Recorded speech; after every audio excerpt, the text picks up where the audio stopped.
Things are things. There are. I'm just tired. I woke up this morning. No, I don't think I'm gonna go to work today. I just don't think it's in the cards for me today.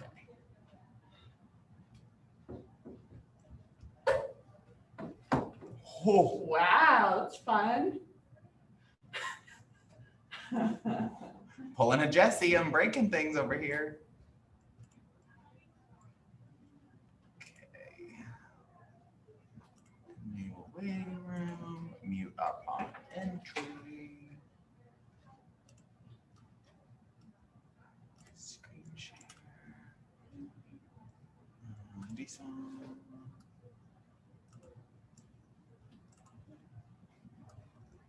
Have we been having a decent turnout to? Yeah, there's been usually about 8 people in here, 8 or 9, and then usually like 4 or 5 online. Cool. It's a pretty good turnout. Are we doing our happy hour this week? Is that this week? It is. Yes, we are. Okay, are we doing it here? I haven't posted anything about it, but it's on the calendar. I was gonna ask you, then nah, she's on vacation. It can wait. I'm back. I love your shoes. Thank you. Why aren't you working?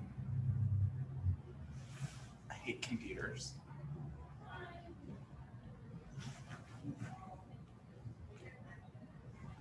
Okay.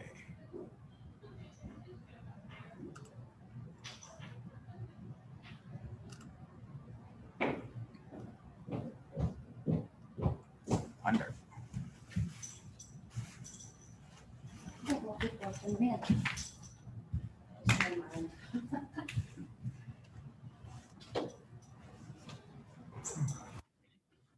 Donuts. You're welcome. How are you? Good, how are you? I'm good. What is your name? Rebecca Douglas. I'm not gonna shake. I can shake with the I know. I was like, I just licked with Well, donuts. I came from my lake house this morning and I stopped at the donut shop. They have the best donuts there. They make them homemade every morning. That is a good donut. What way? They're just so good. It's Lake Murray. So Okay. just right by Windstar, about not far. Okay, Right, like between nice. Windstar and Ardmore. So, I was like, oh, I think.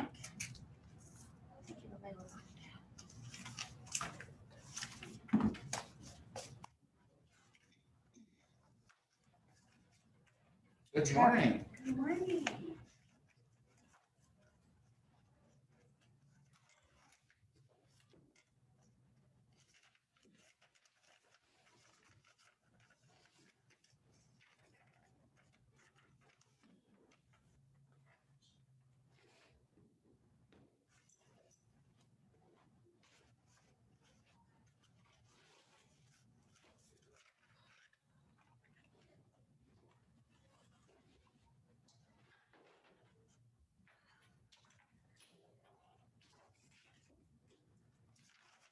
How many is in this class? About 10, 10 or so. give or take, Perfect. live and on Zoom. They're on Zoom. Some of them are. Oh, Jacob. No, I thought that was our Jacob and her.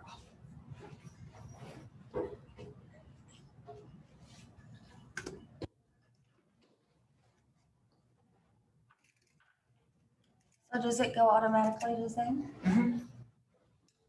Well, I turned it on, but So do I need to turn around? nope, the camera's right there, so you'll just face forward, teach like you're teaching a class. And then I'll monitor the chat, so if anybody has any questions on there, I'll let you know. So is there usually about 2 in here? There's usually 4 or 5. Okay. Let's start. We're realtors. I hate it. Even the new Wrong. ones. That's why Lane knows. I try really hard when you pack it all in. I'm trying to do 2 things at one time. I spend my day apologizing. That's all right. Well, you're still killing it, so. Thank you. Thank you.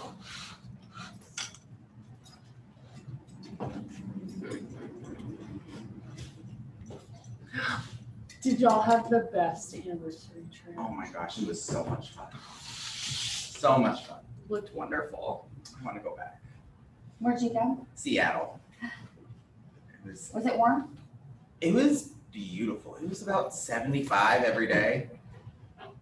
That's what it was in Wisconsin. Well, no, it was in the 60s the first 2 days we were there, which I did not pack for. They had a cold snap, so I had to go to Target and get the kids cardigans and stuff. I was like, shit. And then 75 the last 2 days. I'm like, oh, if only you didn't get to like -20 in the winter. See, that's the thing about Seattle. Apparently, it doesn't get colder than like 35 or 40 in the winter. It doesn't usually get above 80 degrees in the summer. I could deal with that climate. My husband needs the sunshine and heat. He But doesn't that like 35 is the cold, rain. because it's the same as Northern California where I came from, and it's cold. Is it? It's a different different cold cold, than it is yeah. here. I don't even know how to describe it, but it is, it's different. It's not bitter. It is a little more bitter, yeah. But I don't know, it's just different. I don't It like is the cold. It's like but I don't colder like there the than it heat. is here when it gets cold, except when it's snowing. Can I go to the Bahamas? Yes, that's what I need. Just need 70 all year.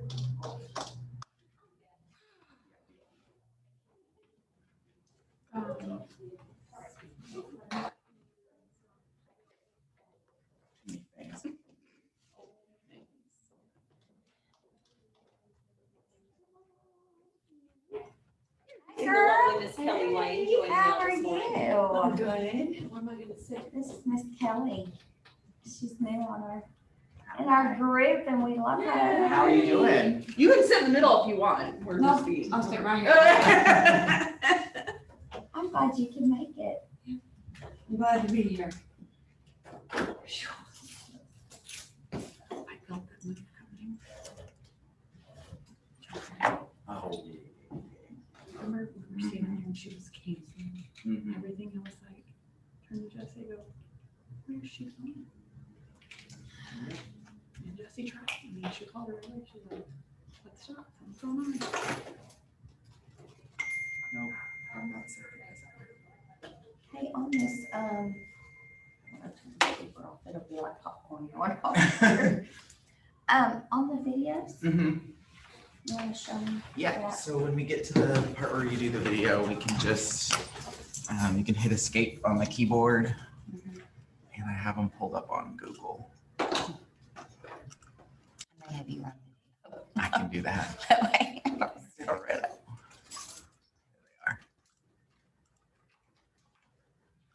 So the PowerPoint's up there. So the PowerPoint's down here, but yeah, we do have the PowerPoint. So this is the, these are the two videos that we, We have to watch. make this thing go Where's away. the first one? So this is the first one. Listing presentation. Mm-hmm. And then this is the second one, develop your listing skills. So when we get there, I can turn it on. Did you want to use the PowerPoint? It's totally up to you. Because some of it I'm skipping over and I brought my own like things. You can turn it on. Where is the PowerPoint? It's right here. Oh, so I can just skip through if Yeah. I wanted to. Yeah, let's do that. Let's leave that up and then I can just skip through that. Because there Okay. is one thing that I wanted to show that I really like. And it's this right here.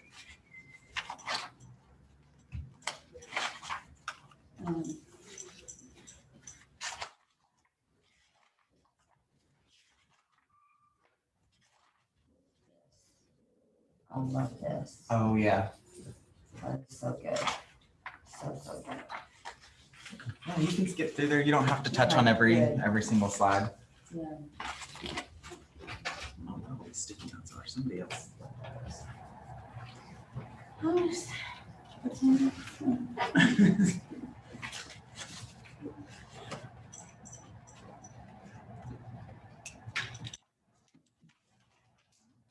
I know one. I guess we can start. Well, good morning. Hey. And I'm glad that y'all are here. I wanted to kind of start with my story and tell you where I came from. So I started in the 90s, late 90s, and as a single mom with a baby on my hip. And I was trying to sell real estate in probably one of the worst markets ever. It was from like 97 was kind of good, 98, 99, 2000. Then 2006 came along and it crashed, and it crashed hard. And so what happened is we had all these realtors, kind of like what's happening now. We had all of these realtors, and they were just everywhere. And all of a sudden, they just started dropping off and going to work at banks and schools and cafeterias. And I'm like, I'm not going to do that. I worked too hard for my license, and I'm just not going to, that's not going to happen. So I tried to develop a way to stay in the business. And I went to a seminar called Handwritten Seminars, and it was kind of like the Keller Williams family reunion, where you have top realtors come and talk about the things that they do and how they get their business. And so there was several of them that still are in my mind today of their marketing tools that they used, and they were just so amazing. And some of them were like, you would mail out popcorn things and say, I'm gonna pop in your house and I'm gonna sell your house. And it was like a little thing of popcorn. Or, hi, come on in. Hi, good morning. Good morning. Come on in. So anyway, I would just send out things like that, and it was just really just hands-on. And I started learning that they just wouldn't call me. So I was spending thousands of dollars that I didn't have, and then they wouldn't call me. So I thought, okay, what am I gonna do different? So I started sending the popcorn thing, and then I would follow with a phone call. And back then we had a book, and it was this big, and you would go through and find their phone number and their address. And so you would pull like a street, and you'd have phone numbers for everybody. So I'd get all of the agents that worked in my office to call those numbers, and we'd have a contest, and whoever got, the most leads for me would get a discount, or I would give them a bonus when I listed the property or something. We just played games with it. And so we would do that, and then we would follow with the phone call, and then we would follow with the letter. And we just, it was the touch. And so there are clients that I have prospected for 7 years, and I'm talking because I have them on the calendar. So I follow up, I call them, and they'll call me 7 years later when I think they're just never gonna call me, and they'll say, hey, we've decided to finally sell, or we've decided to go with you, or whatever. And I'm just shocked, and I'm thinking prospecting works, and it works, and it's proven, and it's helped me so much in my business. So I wanted to kind of tell y'all that. So then the market, it stayed like that though. We were kind of we were stuck for like 4 years, and it was horrible. And we had a lot of bologna sandwiches. I remember I went into the bank and I said, I just need like $500 just for a week so I get a commission. And the banker was like, how about you just get like $3,000 and pay me back over like 6 months? And I said, that would be great, because back then it was like $1 million to me. So I stretched that money as far as I could stretch. We cut back on advertising, we cut back on this, we cut back on that, and we made it through. And then once we made it through, we just kept on doing the things we're doing. I know that this world has come to a very technical, technology-driven thing. And I do believe in technology. If I didn't have it, I can do in a week on this phone what I used to, or in a day what I used to do on this phone. And but I still think people want that touch. They've got to hear your voice. They've got to hear, hey, how are you today? How's your kid? So they've got to have that feeling that you're really going to give them the customer service at the end of the day that they deserve. So saying that, thank y'all for coming, and I'm excited to teach y'all today. So I'm going to put on my glasses because I just turned 49 last week, and I'm having to do this now. Not excited about that, but I'm too. So my story, I'm going to start with that, is I was with Scott Brown realty team, which I love him to death, until about a year and a half ago, independent agency, and was always at the top producer. And whatever that means is a name, because I don't count numbers. I don't look at numbers. I just think it's great when you're there, but I just work hard and just try to make it happen. So about a year and a half ago, I decided to go national. I just wanted to be with a company that really had the marketing. And this last year has been the best year I've ever had in my life. I have saved over $400,000 in 1 year selling real estate right here in Denton, right out of this building. So it can be done, and it all happens with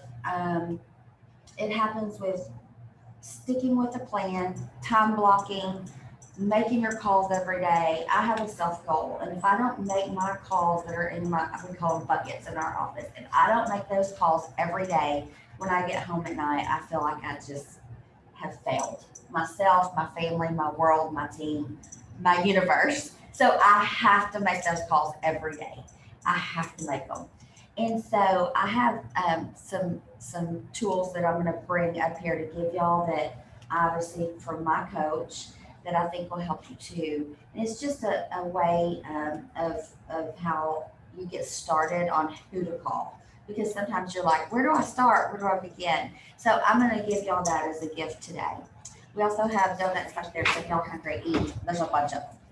Okay, so, and I'll give that to you. Travis should be up here any minute. I'm going to text him real quick. I know he should be up here.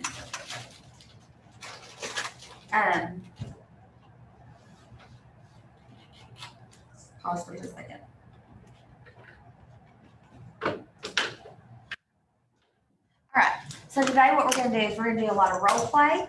We're going to do a lot of fun, and I'm going to just show y'all how I do it, because this business is fun. You can make it fun. It can be very, very stressful, and you can get yelled at, and then you have to go be happy, and you have to go smile inside that listing. So you can be a dog in 5 seconds because the house didn't appraise. I had one last week that appraised for $100,000 under market. My whole team thought how this is a dead deal. Kelly and I are working on it together, actually. And, well, kind of. But anyway, it did not appraise. And so the people were literally so upset. And we fixed it.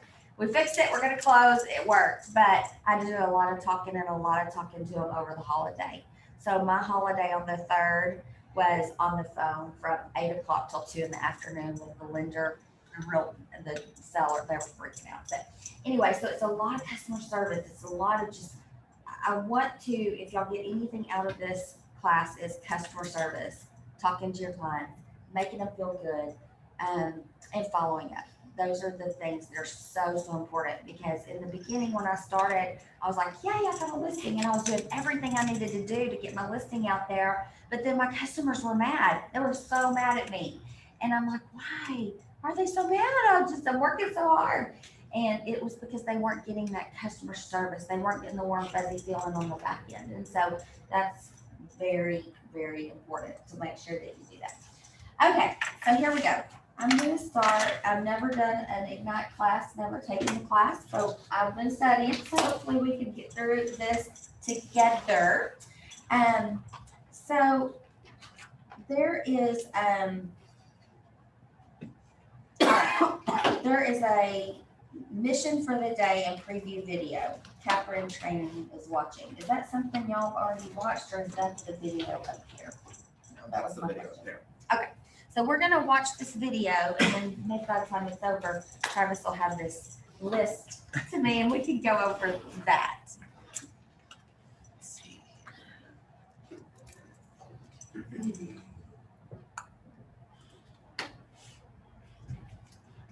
I'm going to show y'all today a lot of my tools and my fun stuff that I do to get listings. So I hope it'll help y'all.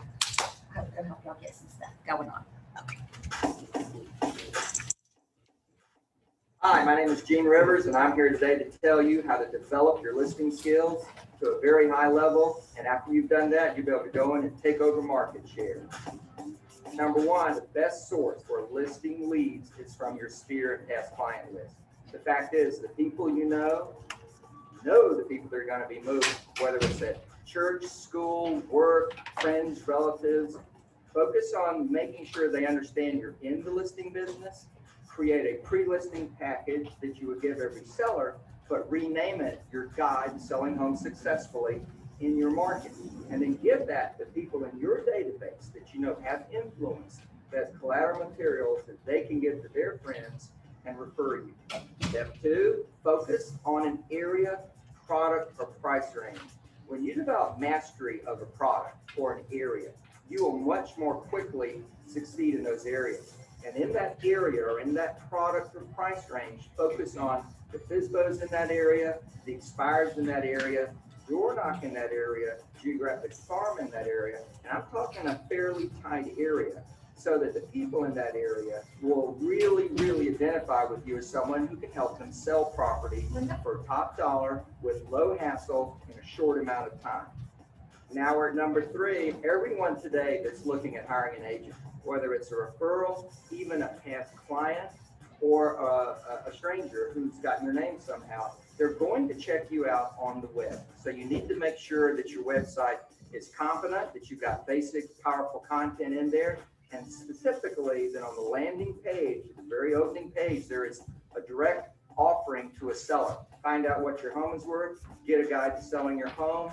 But if you don't do that, you're going to miss opportunities, because people will get your name, check your website out, and go, I don't think so. I've seen a lot better sites. Fix your website with a database that you are working on a consistent basis, and with a tight focus. You build your reputation. If you're visible, you will find you will take over more and more listings, and in a very short amount of time, 12 to 24 months, you will own that market. That's how you take market share. So I guess that's not going that way. Okay, so that is so true. I love it. I wanted to clap through all of it. So you have to have a good presentation when you go out to the property. I am passing out now a form that my coach that I have her every Monday. She's amazing, but she showed me this, and it's from the KW Bold class. And y'all may have already done this, but this is probably one of the most powerful things I've ever seen in my entire life in real estate. And I've seen a lot of stuff, but this is how to prepare your database. Your database is so vital in doing real estate. So first of all, in my office, we used to do newsletters, like print them, mail them, that kind of thing. Then now that we have the internet, you can save so much money. So we have a database. And so once a month, we send out newsletters to our past customers. They also are on the SMART plan. So when we close out a file, they get on a closed SMART plan. When they are buyer lead, they go on a buyer SMART plan. When they're for sale by owner, they go on a FSBO SMART plan. And y'all can find those on some of the different sites like Nick Baldwin's site, or there's several. So if y'all don't know, ask Lane or ask Jesse, they can help you, tell you which sites to find them on. But we just kind of recreated theirs to fit our need. So everybody's on a plan. So that's something that goes out automatically. So when you sell, it goes in, you don't have to monitor that.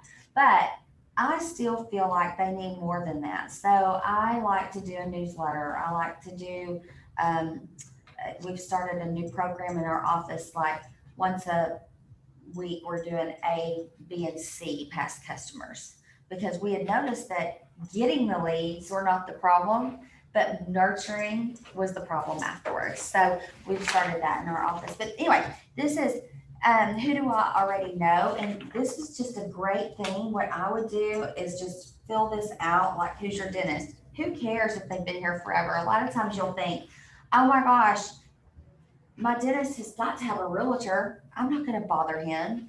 Well, you don't know. You just don't know, because what if that agent is not servicing that dentist, and he's not given the service to that dentist that they used to get. And you are nurturing them. They say it takes 7 times to get in somebody's face before they'll choose you. So you've got to just keep on, just gently, not overwhelming them, but gently. And it's a lot of reading people too. I feel like in real estate, you're either a buyer's agent, and I could be way off base by saying this, but in my experience, I feel like you either work with buyers, you're a nurturer, or you're a listing. The listing side is the buyer side's fun. They're excited, they're buying, they're happy, they're ready to buy. The listing side is a challenge. You're dealing with a divorce. You're dealing with a death. You're dealing with an emotional move. People are so emotional, and they want to, sometimes it's a great experience. And sometimes it's just, they just want to blame you. They want to, somebody's always wrong. And so it's very, very easy to blame somebody, a realtor, when you've done nothing, and you know you've done nothing, but they'll just come up with the craziest things ever. So you just have to just let that roll off your back. Be tough, be thick-skinned, and just be there for them. And just, hey, I know you're going through this. I'm here for you. And you just look them in the eye, and you just fill them out, and you just really, you have to be able to read them and know where they are in their day. So, and that goes for listing too. But back to the sheet, who's in my database? This is just a great thing to do. Fill it out to the best of your knowledge. If you don't know their number, call, ask. When you see them, say, hey, I just got into real estate. I know a funny story. This is so funny. I'll never forget this story in my life. So have y'all seen the Ed Walski, the neck and back doctor? He's right up here, just right in this parking lot. Big doctor. Well, he buys a ton of property in Denton. He owns a ton. Well, I did not know Randy Smith was his personal realtor, which they're friends of mine now, but I was young and in my 20s, and I'm gonna get all this business, and I was filling out a sheet like this, and I thought, well, shoot, I'm gonna call him and see if he wants to buy some of this property that I found, because I knew that he had bought property in Denton. So I picked up the phone and I just called him, and I got him and his doctor, and I did my little thing. And so then, like 2 weeks later rolls on, and a really good friend of mine at the title company, she said, Kimmy, I'm gonna tell you something. You're not gonna get Ed Walski's business, like ever, because he has his personal realtor. He has his personal person, and Randy wouldn't care for me telling this story because they're great people. But anyway, I said, you're kidding me. Well, anyway, time rolls on, and dinners roll on, and going out and seeing people roll on, and we ended up having dinner together. They're like, this is like 10 years later, you were so cute when you were little, you just thought you were gonna get my business. And I was like, you know what, I'm still here, so if anything happens. And so they became my friends. But Randy only works for him, and he has referred me business. From that one call, I've gotten business off of another realtor because he only works for that one person only in the development field. So, you can't be scared. You can't be scared to make those calls. You have to just buckle up and do it, Buttercup. That's what I tell myself every day. Just get it done, and you're going to feel so much better. Okay, so at this point, does anybody have any questions about anything so far? Anything at all? Okay, moving on. So I think that I'm gonna kind of skip around our agenda, because I think that some of the things that go on in a listing can be scary. It's very scary when you go to your first listing appointment. So I'm going to do some role play. And I wanted to see Wayne, would you like to come up here and role play with me? I would love to. Okay, let's do that. Hey. So we're gonna pretend that you're a for sale by owner. Okay. This is a for sale by owner. So I'm showing up with my little listing packet.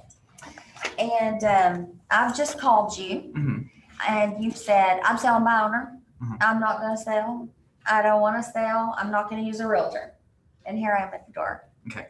I just wanna preview your house. Can I just come over and preview your house?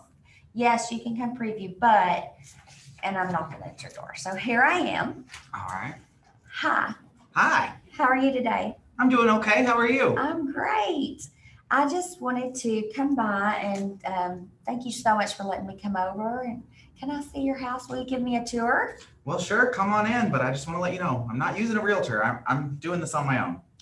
I get it. I totally respect that. I just want to preview because you know what? At our office, we've got so many agents that have buyers and we get them off of like Zillow and Troya and all of these different places. And, you know, we just have a ton of buyers and we're out of inventory. Have you heard about our market? How crazy it is? It's insane. Yeah, How's it going? Are you getting a lot of showings? we're doing okay. We're doing okay. Yeah, I had a couple showings last week. You did? How'd that go? Well, Where are they? I don't know. We're still working on them. I've got some phone calls to make today. Well, I'm here to help. So you know I'm here if anything happens or changes. So I cannot wait to see your house. Oh my gosh, I love your cat. What kind of cat is that? Hairless. Wow, I need that because I hate it. I wear black most of the time and I just have hair all over me. So, show me your house. Uh-huh. So we walk around. So we're going through the house and we get to every room. Every room there's something beautiful. Every room I love. Oh my God, I love this room. So this is your master bedroom. What? That paint. Wow. I just make stuff up. I just make it up. I love that paint. What color is it? That is Sherwin-Williams Killing Beige. I love that. I use that in all my model homes. Oh, really? Yes, It's a good my color. builders love it. They love it. All the builders that use me, they love that color. Great choice. Thank you. Yes, no problem. Okay, so, oh my goodness, your kids' room, they love color. They do. Wow. Cherry Well, red. Cherry red's awesome. Well, you know, that's awesome. You know, sometimes people don't like that, but if you need me to help you with any of that stuff, I've got contractors that can help, and you know, we're here to help through all of that. So, is there any contractors that you need? Is there anything you've been thinking that you might want to do to your house, or you think it's perfect? I mean, there's always something that could be worked on. The driveway's a little cracked. Yeah, it is. I noticed that. Yeah.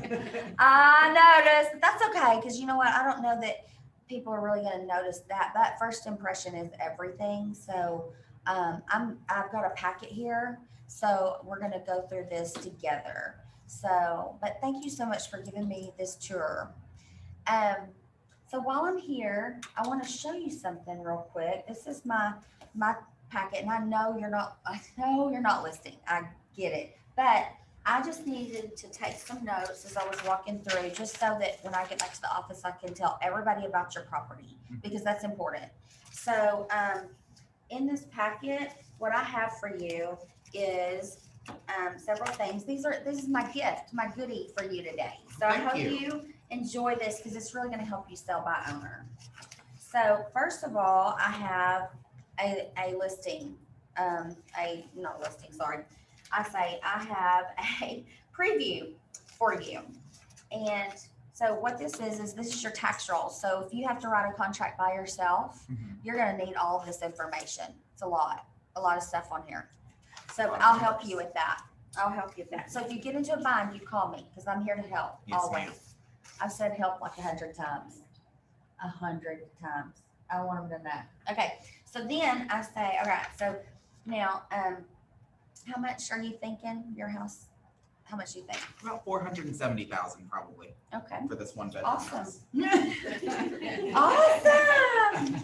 Well, I'm surprised you had 2 showings. That's great. Yeah. Wow. Well, you know what? Okay. So this is the deal. I do 2 market analysis for you, just so you know what's going on in your neighborhood. Now, did you do his estimate? I sure did. All right. Let me tell you about Zillow. Zillow is good to look up property. I love it. There's good things and there's things that are not always perfectly accurate. So I'm gonna tell you this. What I've learned is that I would rather give you information from Netris, which is our MLS system. Mhm. This is like when a realtor pulls this up. It's the first. You're going to get this information first. What happens on Zillow is they can't keep up. Realtor.com can't keep up. Troya can't keep up. So if you're like looking for a home, what's going to happen is when you're out there looking for a house, see, I've already switched to a buyer. I'm catching him right there, and he doesn't even know it. So when you start looking for a house and you go to Zillow, you're going to need a realtor because all those houses are gone. This is what I send out to my clients. I send this out to my clients that are looking for homes. That way they can have it first. And then the people that don't have realtors go to Zillow Troya, and what they're finding is they'll call and those houses are gone. But I can help you. So if you want me to, I'll talk to you about setting you up on a search, and we'll just set you up on an MLS search, and I'll start sending you stuff. And that way, we can talk about where you want to be. Sounds great. All right. So anyway, here is and I go right back into the listing. So I've caught him right there. He's like, wow, I've given him some stuff. So now his mind's spinning. And all of this I'm saying is 100% a script from 20 whatever years of doing this. Script. I just do it so much every day. So it just blows out. Okay. So here is a CMA. So if you notice this one, this purple dot, this is your house. And all these are the houses around you. Okay. So I've only pulled your area. So I'm not pulling. Zillow goes out miles and miles and miles and miles. So they're going to pull like those houses that are over there that are $1 million houses. Then they're going to pull the house over here that's a $29,000 house. And then they're going to combine it. And then they're going to give you a price. I'm here looking at your house, touching it, feeling it, seeing it. I know you're listed by owner, and I'm just telling you this because I don't want you to get into a deal with an appraisal and it be an issue. So I'm just here to help. Just want to help you. Okay, so here you go. So it shows that your square footage is, 2164 square feet. Yep. So this sheet right here is probably my favorite because it shows, the number of beds, baths, garages, year built, pool, square footage, acreage, list price, sold price. My favorite column is how many days on the market. So right now we're seeing 4 days, 5 days, 6 days. Do you have a place to go? Are you able to move that fast? I don't know. I was gonna just stay with my mom. Oh my gosh. Well, listen, that's awesome that you have a place to go because these are all realtors selling these houses. If you looked at the ones that are selling by owner, you're looking at like 40, 60, 80, and then they don't appraise. And then it's hard. So we find appraisals every day. That's our job, is just to help you get to the finish line. So, and we'll work with you on the commission. I'm sure that's why you haven't listed is because of commission. So we will work with you. So if you do get to a point where you just are sick of messing with it, just know that we're here to help. We want it to be a win-win. We want it to be good. We want you to love your realtor. We want to protect you and make sure that you get to the finish line in a timely manner. And at the end of the day, you're a happy camper. So we're going to help you with that. Do you have a lender? I don't. You don't? Okay. Well, I've got some great ones. I usually, if you need one, I've got like 3 or 4 that I can give you their names, and they're awesome. So be glad to do that. The other thing I'm going to do is I put my card right here. The other thing I'm going to do is I brought you just some goodies. This is like really important. Well, first I'm going to tell you this. Because sometimes I screw up and I'm like, crap, I forgot to tell them this. So I'm going to go backwards. But in my listing packet, I have,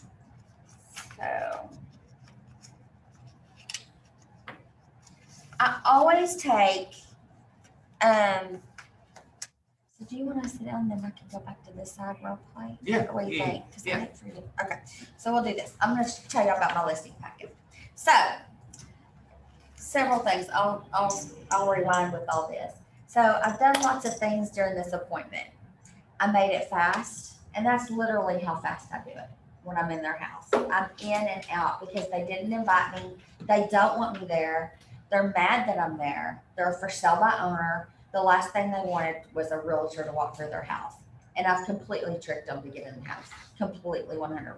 So that's why I'm here to help. And then you have to follow up. We'll talk about that later. Okay, so in my listing packet, as I'm talking to them, I still just keep in mind, you're trying to help, okay? So I'll say, okay, there's some things you're gonna need by listing this property. There's some tools by owner. And I'm not trying to overwhelm them, but kind of, because they do need a realtor. I mean, they need us. They need us to walk them through this process. There's people that I list that have owned their home for 30 years and they think they know how to do it. And they get into an appraisal problem or they get into an issue, and the things that they tell me, I just want to laugh out loud. And I literally told my customer last week, I said, if I send this, I'll send this to the appraiser, but if I send it, he's going to laugh at me because this is not how it works. Every house needs a roof. So I'm sorry you just put a new roof on, but every house needs a roof, so they're not going to give you more value for that. So it's just amazing. So I try to, when I'm going through this listing packet, really, I really try to focus on helping them and telling them that these are the tools that they're really, really going to need. I try to look them in the eye, give them that warm, fuzzy feeling. I don't want them to think that we're a car salesman, and that's how we're compared is to car salesmen. And we're not. We're licensed. We have our license. We've taken a vow to the golden rule, and we have to abide by that. We have to. And so doing what you say you're going to do is so critical. If you tell somebody you're going to call them back by the end of the day, call them back or you've lost them. You've lost every bit of credibility over that one thing. So this is a seller's disclosure notice, is what I tell them. That I've got a seller's disclosure notice here. And this form right here is a form that you're going to need to fill out, selling by owner, or you're also going to need it whenever you have a realtor. So if you do choose to go with me as a realtor, please have this filled out when I come back. I'm just going to leave you a little pre-listing just in case you do decide to go with a realtor. I'm here for you. But right now I know you're selling by owner. So just keep this. But if you get a buyer, you're going to need this. So I want to help you with this. The next thing I'm going to give you is information about brokerage services. Today that I came to your house, by law, I have to give you this information about brokerage services. It's just stating that I came through the house. We're supposed to give it out at every first face-to-face meeting. Feel free to read it. But it's just, basically talking about if I come in and I'm showing a buyer without a listing, I'm representing the buyer. Or if you have it listed, then I would be your agent. And it just kind of helps you talk about the intermediary too. If I have it listed, we at Keller Williams will have another person come in and represent on the other side, because we're not going to ever put you in a position when you list with us, you're listing with us and we've got your back. So I give them that and go over that with them. The next thing I go over with them is I have, oh my goodness, I may not have it. I'll get it after we do a break. It's not in this packet. I have a form, and I'll show y'all that it's the top 5 things we like about our home. And I created that years ago, and it's just a candy form. If you go into any of my listings, you'll still see the old-fashioned packets. I still believe in doing graphics, which is the picture of the home, and then doing the top 5 things we like. So I'll say, fill this out, because this helps us create a story about your home. We want to create a story. We want to make your home as beautiful as we can when we list it. I also have another sheet, and I'll give y'all that form too. It is, utility information. And it also has on there, I added this a few years ago, trash day. When's trash day? Because after somebody sells, they always call and they'll say, when's trash day?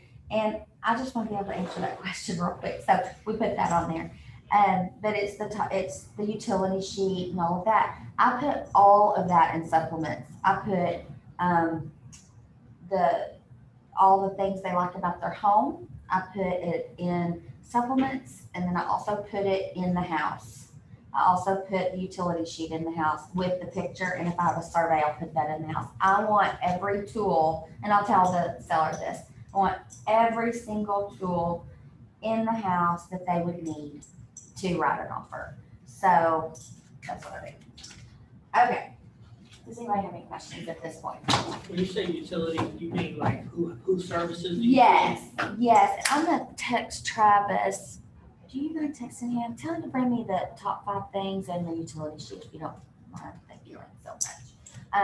I'll give y'all that just so you'll have a base, just some. And I got this at Howard Britton 20 years ago, this idea, and I'm still using it. And it's so great because it helps us realtors to sell that property.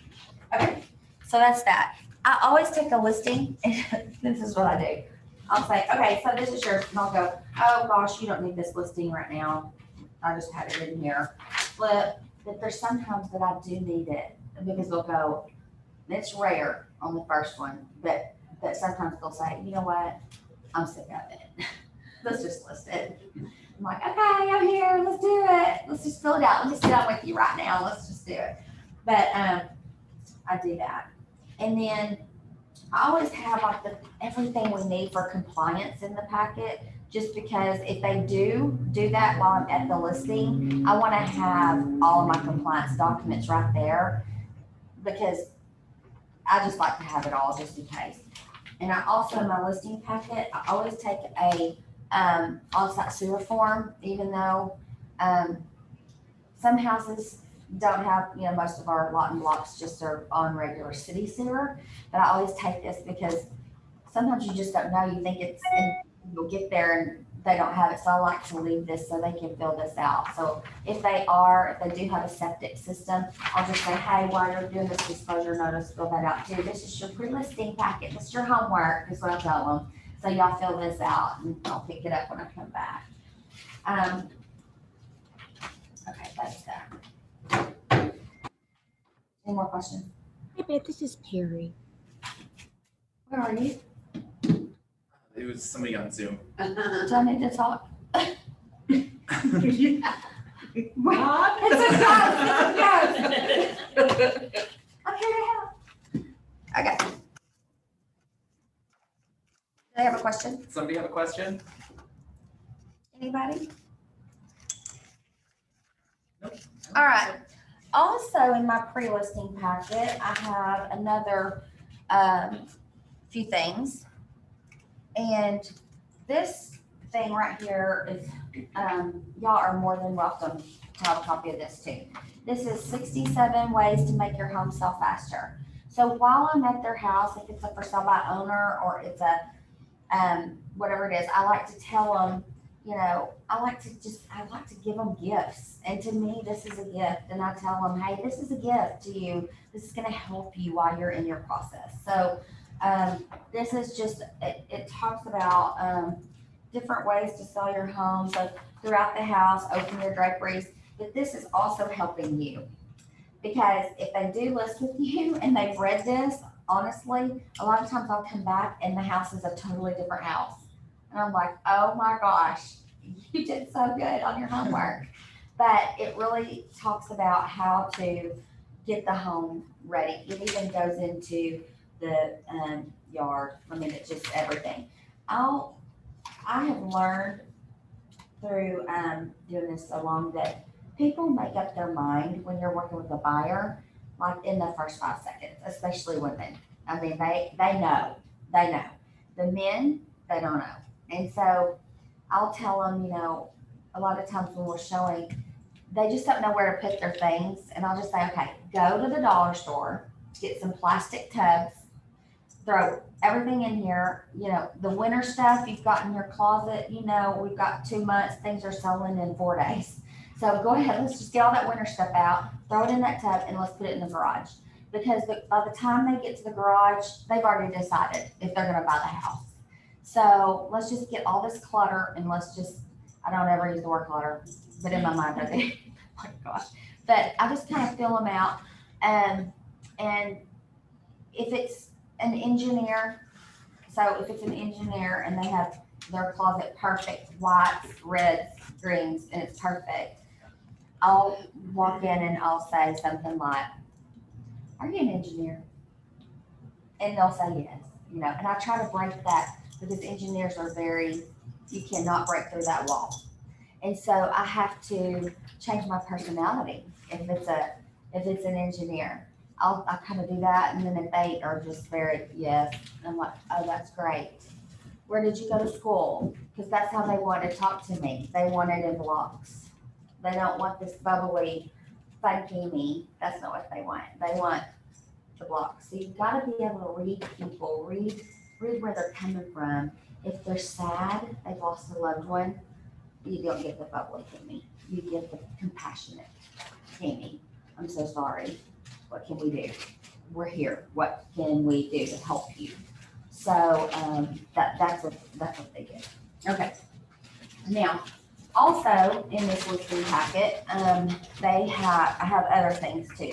So I have Welcome to Kimmy's Elite Real Estate Group, and it just talks about our team being knowledgeable, and this is the way it looks. It's very simple. I mean, it's not glossy paper. This is not what you would even expect, but it's just simple. It's just keep it simple. And I wanted to show y'all this because, coming over here a year and a half ago, I was 100% overwhelmed. I'm talking like plain nose. I'm a totally different person now. I thought I was gonna have a nervous breakdown because there's so much stuff. And I've been in the business, and I'm just like, I can't do this. I've got to keep running my business. The market was hot. I got to keep going. I'm using my old tools. We're just gonna put Keller Williams at the bottom, and we're going with it because I cannot do this. I can't. And so then I was like, okay, my staff has got to start doing these smart plans. This is amazing. That's why I came here. The tools, the training, the things that we have to offer. That's why I came here. And that's why my business went from, it was great. But it went from here to, I can't even describe it. And I just can't. And I'm just blessed. I guess, I don't know. But I know it's from doing the same thing every day. It's prospecting.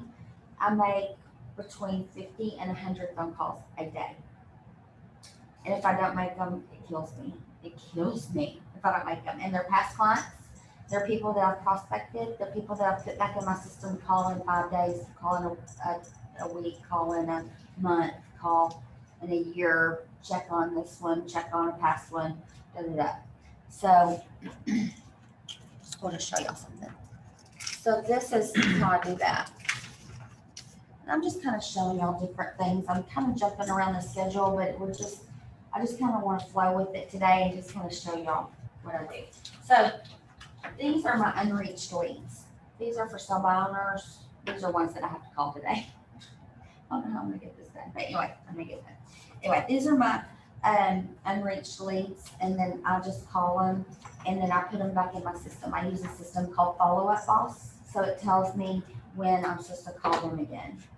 And so if I don't reach them, I'll just put did not reach, call in 2 days, put it on the calendar, and then it'll tell me when to call them.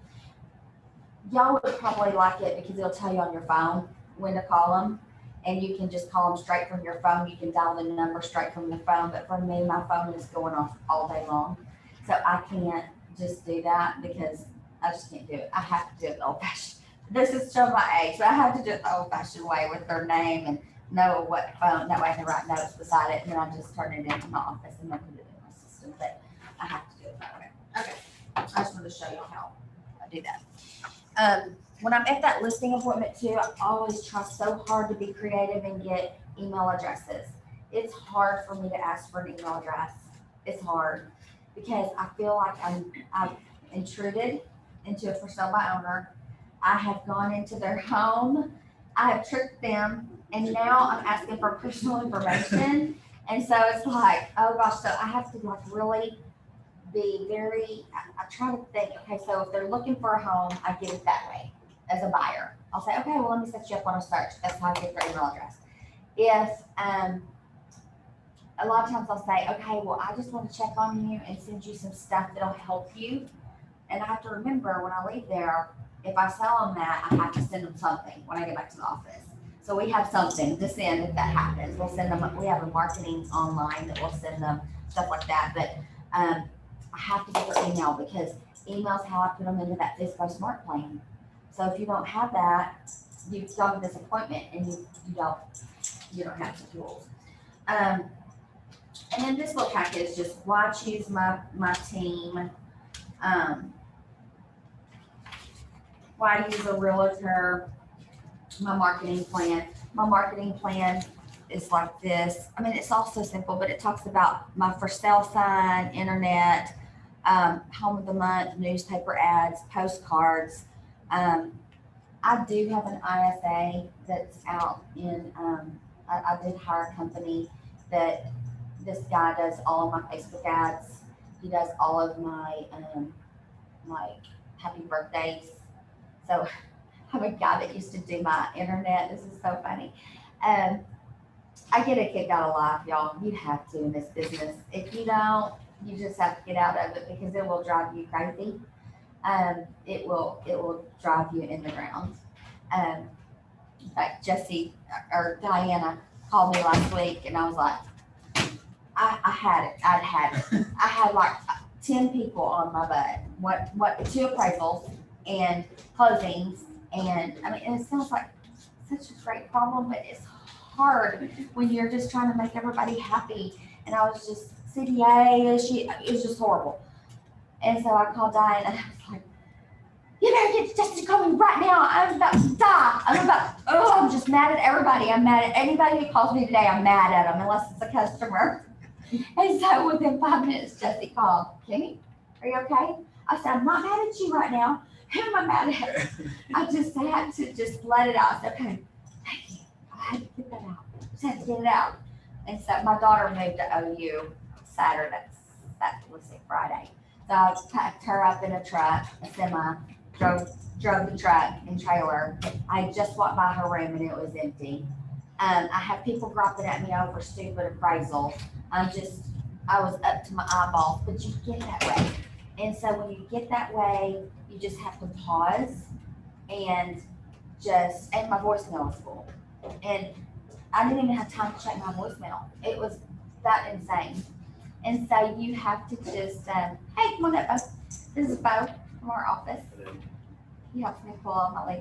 Anyway, when you get to that point in real estate, because you will, I promise, if you do this, you're gonna get your boat overloaded. And so I appreciate that. And you just have to, when I came here, I was at that point every single day. And because business was so great. And so you just have to just take a break. You have to take vacations in this business. You have to breathe. You have to just spend time with your family. You have to time block. Time block is so important. Time block to do all your calls. Time block to have dinner with your family. Time block in the morning to put that roast on. You may have your AirPod on, putting that roast on, but just try to get your family fed. And I know that I do that. Every morning I get up and I'll either do spaghetti, put it in the oven, or the crock pot's my best friend. I've learned how to cook really awesome stuff in that, smoke stuff out on the smoker. But I always have a warm meal for them because on Mondays and Tuesdays, I don't know what time I'm gonna be home. Usually it's 9 or 10 at night. So just make sure you take care of your family. Make sure your spouse or significant other understands this business, because it is a business that you have to be on the phone. You have to take that customer's call when they call, And if you don't, if you ignore them, somebody else is gonna grab them and you're gonna not have business. It's gonna be, you have to get the buyer when they call, right then, don't wait. And if they say they've already talked to an agent, if they have not signed an agreement, just say, well, can I talk to you? Will you just give me the opportunity to talk to you? You just have to break through that shell with them because everybody is like this these days. They don't want to talk to you. And if you can get that email address and you can get that, if you can just eat all those, because I can't take as many as you want, the whole box. But you just have to break through all that. Okay, I'm on a rant. Home brochures, postcards, monthly newsletters. I'll pass this around for y'all to see and y'all can see it, but this is an example of my just listed, just sold postcards. And so we do a just listed card and then a just sold card whenever we put them on the market. So I wish I had this card to show y'all. I was at my hairdresser, which is right in this parking lot, about 2 months ago. So there's a house on Rolling Hills, and their addresses are like this: 2, 4, 6, 8, 10, So I sold number 6 house. Then I sold number 2 house, and then the neighbor told number 4 house. So I was telling him about it, and he said, "Oh, Kenny, you need to do a race. Let's do a horse, and you just be on that horse with your blonde hair flowing." And because it was during the horse races, and he said, "You're gonna be selling number 2, 4, and 6." And I said, "You know what? I love it. I love it because people will remember me. That's perfect." So I did it. I did that. I did that. That postcard. I wish I had it. I'll send it to y'all. You have to see it. It's hilarious. But it's my little campy cartoon character. It says, "I sold 2, 4, and 6, and now I can sell yours too," or something like that. But it had me riding off in the horse with my hair, my blonde hair going everywhere. I got a call on Montecito. In fact, I'm gonna go over there this afternoon. But this man has a $1 million house. He wants to buy in Oklahoma, which I'm licensed in Oklahoma. And he wants to buy his Mania house, all off of that silly postcard I did. It is crazy. This business is insane. I'm gonna write a story one of these days, and it's gonna be these crazy stories of real estate. So I have a whole bunch. Okay. Why choose our team? Just talk about yourself. Why choose your team? What's special about you and your service that you can give that nobody else can give? That's what I came up with, is what do we have to offer? Why use a realtor? This stuff is right on the Keller Williams Connect. So on your pre-listing packet, why use a realtor? Advertising your property. It talks about for sale by owners. It says you may think it's easy to put a sign in the yard and wait, but it may be more complex, and it tells the for sale by owner why they might not want to do a for sale by owner. So I kind of touch on this a little bit. If the people are like really listening to me, I'll touch on this. If I can feel their body language is like, I don't even go into this. I'll just say, "Here's this packet, look through it." I usually say, "Hey, if you have insomnia tonight, read this side. You'll fall right asleep." I just say something funny just so they can look at it. Okay. And then my marketing plan. Let's see. Oh no, you made copies. Okay, good. I have a couple copies that I can give y'all. Okay. Curb appeal. Oh, what the clients have to say. So if you're just starting out and you don't have letters of recommendation, have your family write some. Just write it and just have their name. So like, very professional and energetic, extremely informative. Dorothy Wilson, she's been my client 5 times. She's an investor, love her. But these are all people that have written things about my team. So always have that in there because that's the best source of referral is that. I also talk about finding your buyer. This is straight on that, when you do your listing packet, this is straight on it, on Keller Williams, this page right here. I like this because it talks about yard signs.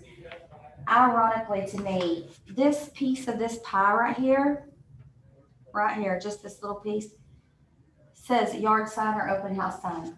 When I started in the business, 75% of calls were off of signs, 75%. Now it's this piece.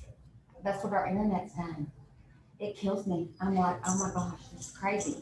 But I do know that following up, customer service, staying on top of your client, that works too.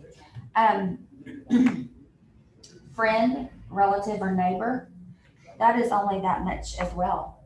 So the thing that's gonna happen to you, and it happens to all of us, there's nothing you can do about it. My friends know me as Cammie. They don't know me as a realtor. They don't. They know me as Cammie. And my church people know me as Cammie.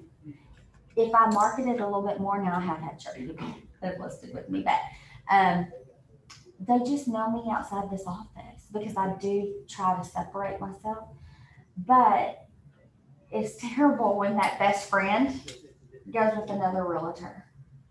And in this business, you can't get mad at them because it's business. You cannot get mad at people. You have to just chalk it up to, hey, it's business. A lot of people don't want to do business with friends. They just don't, because they don't want to ruin their relationship with you. So if that happens, put your brain over here and go, okay, I'm going to go get one more for that one that I lost. I'm going to go get one more because it'll happen. Just go market harder. Go say, okay, I'm going to go make 10 calls. 10 calls by 10 o'clock every day, 10 times a week, whatever. That's what I say. Just, you cannot let it ruin your life, because this life, it will. Does anybody need a break? I don't know. Does anybody need a break at this point? Are y'all okay? Okay. All right. So, and then back to here. So this is all internet, and this is all real estate agent. So you've got a real, marketing's this is internet. Very interesting. Very interesting. So we've got to get their email addresses so we can get it out there. We've got to get their property on MLS. This is another question that I think is so important. When you list a property and you've got it a week and we're in a market that is like our market is today, you will have buyers, because our market is shifting. These houses are not selling in a week. They're not selling in 2 weeks. The higher end ones are not. They're saying, they're like a month, some of them. So you get, the seller will call and say, hey, I noticed online I've had 520 hits. And in your office, you've only had 2 phone calls.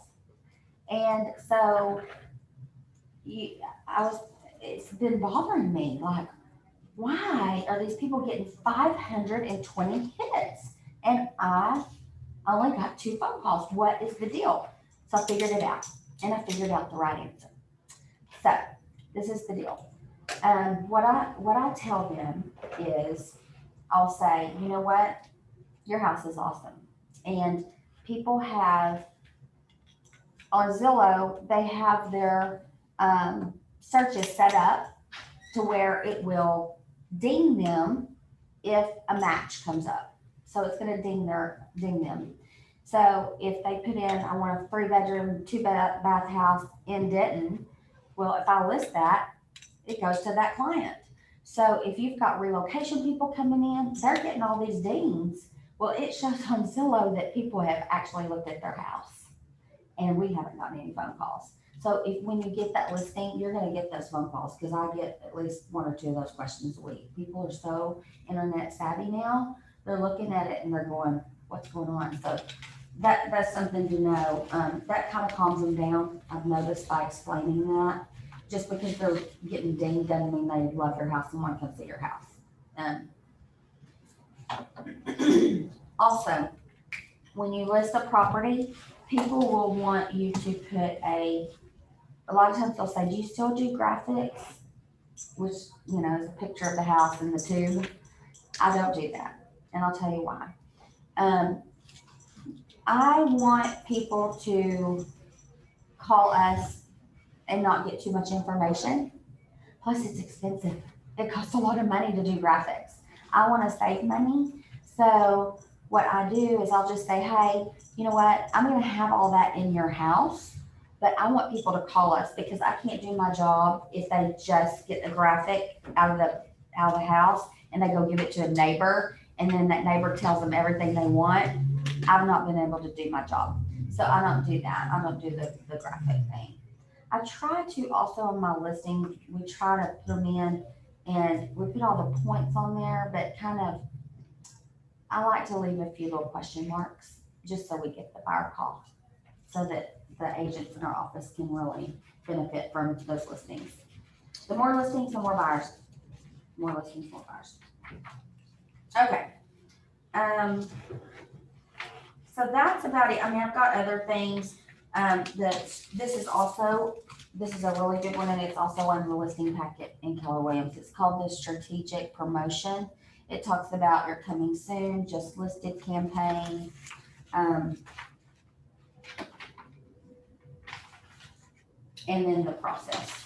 This is also on the Keller Williams listing thing. What was the last one? Strategic. It's called the process. The one before that. It's called the strategic. And it's really good because it gives you like a checklist of everything they need to do. But it's right there when you go into the Keller Williams, what is that called? Command? Man. I don't go into command. Thank God. I'm all over the place. But when you go into command and do your listing, it's there. So this is a really good way to sit down with them and just tell them everything to expect. Another thing is feedback. I am from the school of clients want to hear from you every single week. And a lot of people and agents rely solely on showing time to communicate with their clients, solely on that. And I don't believe in that.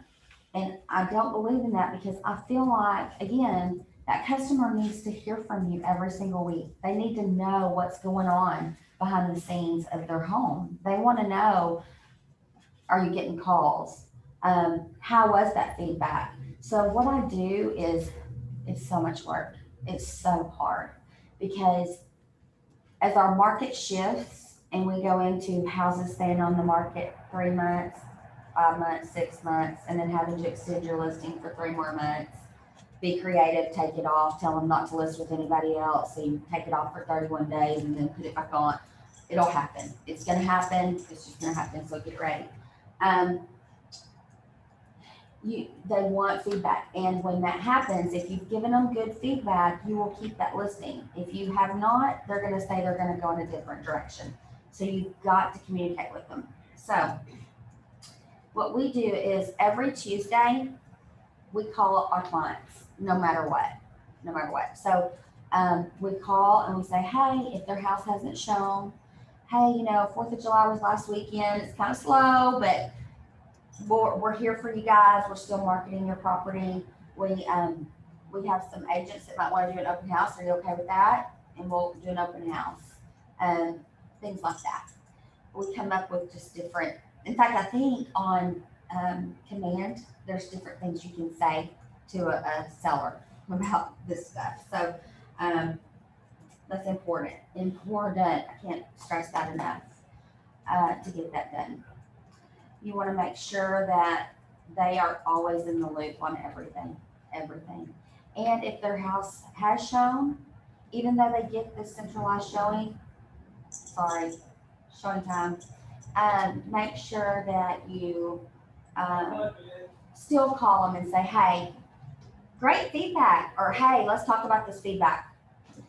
They said that your house had an odor. Okay, let's talk about it. I know it's uncomfortable to talk about, but do you have any Scentsies, or do you have any Febreze or anything you can just spray right before they come?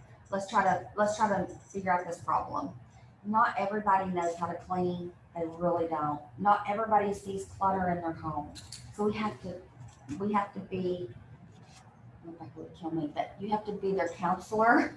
You have to be their friend. You have to be their everything. You just have to. And that's how you just don't win the listing, but you win a client for life. You win their friendship, and they're not always going to be happy. And I have a story, and I'm not happy about this story, but I'm going to tell y'all because it's bothering me bad. But I want y'all to know this happens.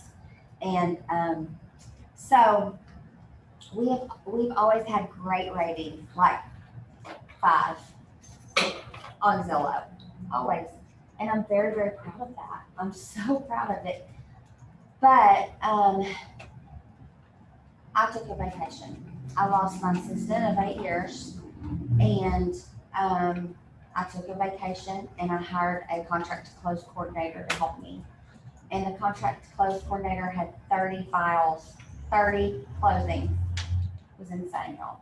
This was 4 months ago, 5 months ago. And so I was like, I'm taking a vacation. I have to. I'm going to go crazy. So I said, can you please take all these files, do the contract to closing? I have to take, and it wasn't for a week because I can't go for a week ever on vacation. You never have a vacation ever in your life again, but it's okay. I always go where I can answer the phone. I'm always there. So we go on vacation, and this person that had my files, it just did not, it was overwhelming. And so this buyer, we were supposed to close on this house when I got back from vacation. Well, the agent, which I didn't turn her in, but I could have, it's a small little town. We're selling this little house, 900 square foot house. This agent calls my client and scheduled a closing 2 days before we're supposed to close. And we didn't know anything about it. So the title company calls and says, where do we want to wire your money? I don't have a CDA. I'm like, what? What? Y'all closed this file? And so the person that had my file said, oh, well, Kimmy's in Mexico. Well, that gets back to my seller. So they wrote a review. Kimmy was in Mexico and wasn't there for my closing. So there's things that are going to happen. And I freaked. I'm like, you gotta be kidding me. We've worked so hard. But I called my guy that watches my stuff, and he's like, you've gotta have some bad ones.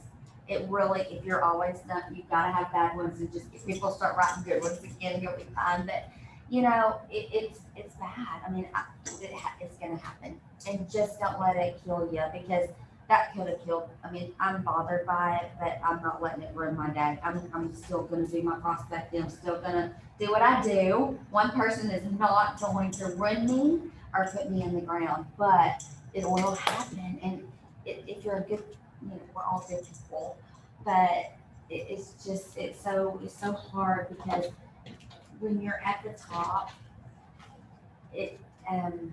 people sometimes are not really nice. And so you have to be, you just have to go past it and keep on going. Okay, so I'm gonna pass out. I'm gonna give y'all this.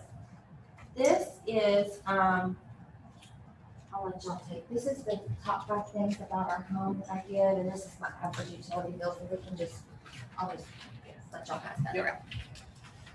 Do y'all have questions at this point? I'm kind of going back. The flyers you had mentioned just listed and just sold, is that something you send out to like the neighborhood as when you list the property? Yes. So let me tell you how to do that. We have, so, what, let me show you this.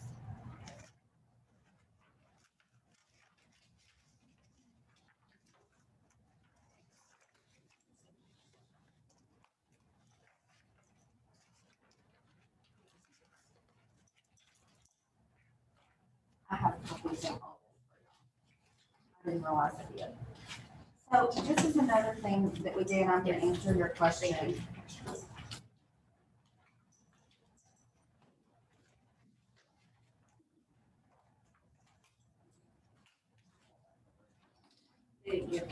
This, I'm gonna give y'all this, this is a copy, so y'all can see kind of what I passed out. I mean, it's not on glossy paper, it's nothing, you have to sell yourself. No, thank you.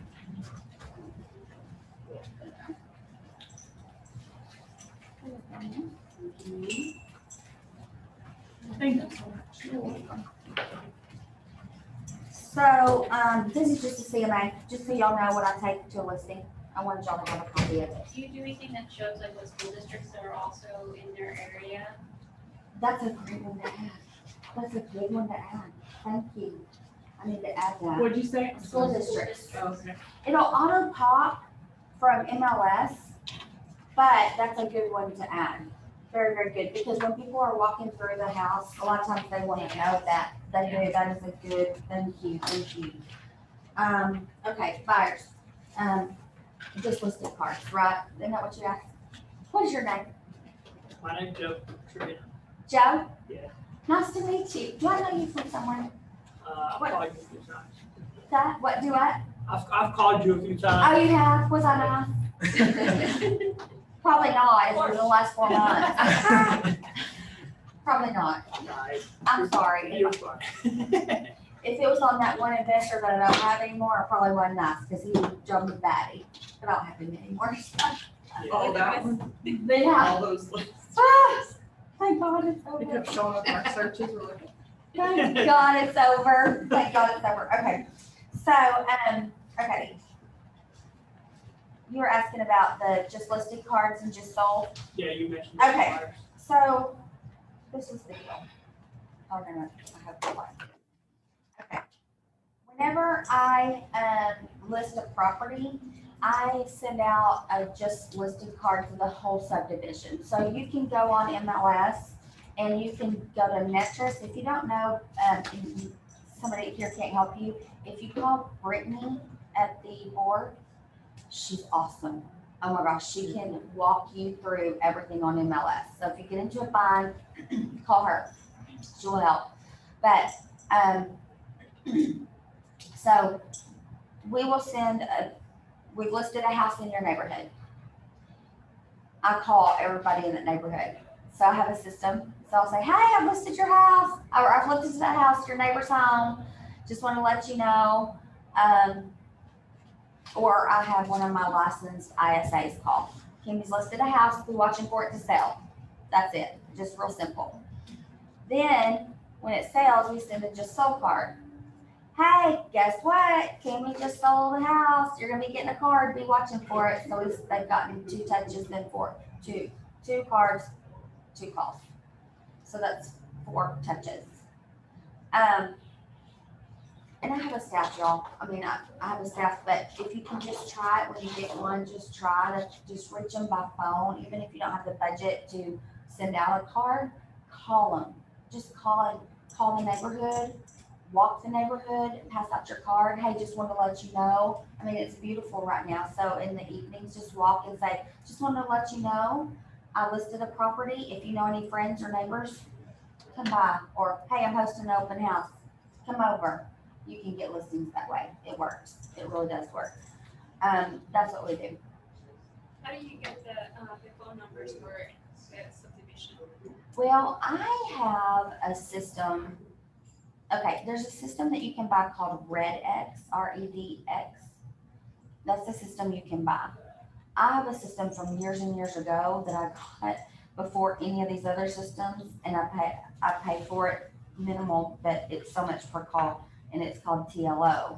But I had to go through a lot of they had to come make sure my files were locked, and I had to show that we were property managers back then. That's what I did. And so I didn't do it, but I had a few houses. So I had to tell them that just to get it. I told them I was a single realtor and stuff like that just to get the system. But RedX is one that you can buy. And there's several systems out there to get phone numbers, but that's one that I use. And RedX is good too, because you can do what's called circle prospecting.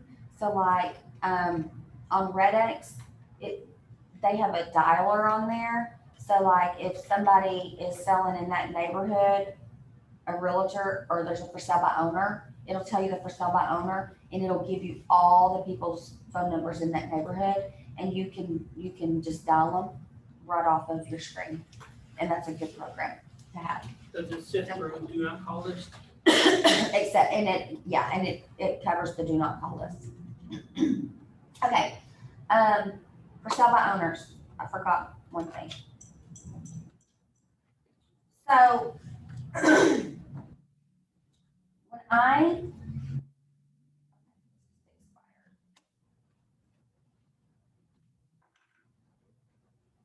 so let's just say I haven't expired.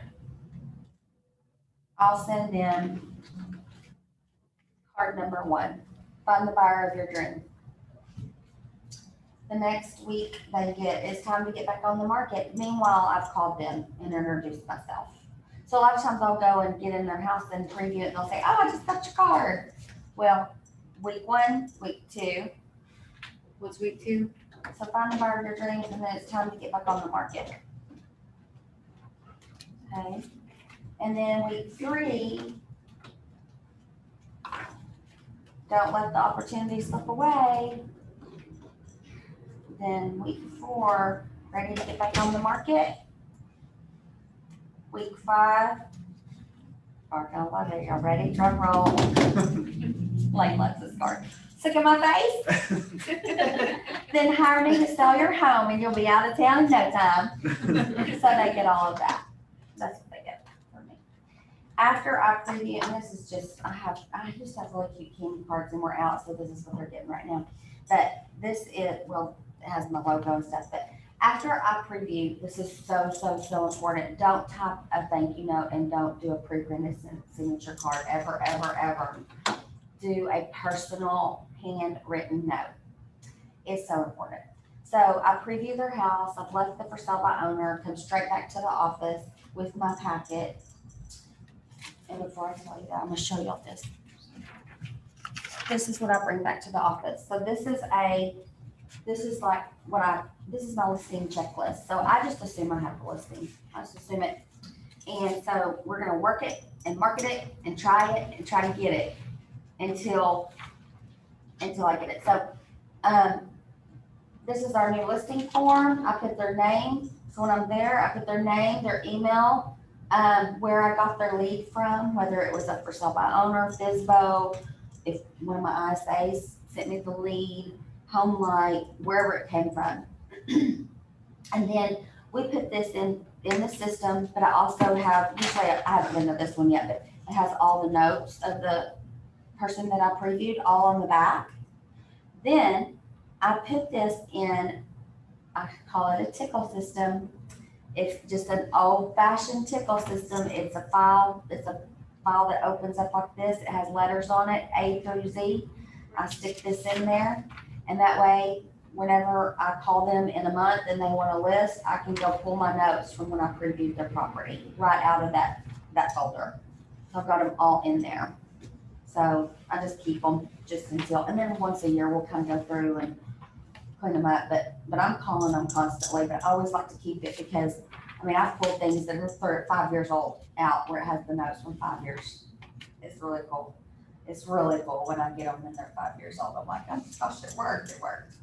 When I get back from the preview of whether it's a for sale by owner or whatever it is, I send a thank you note.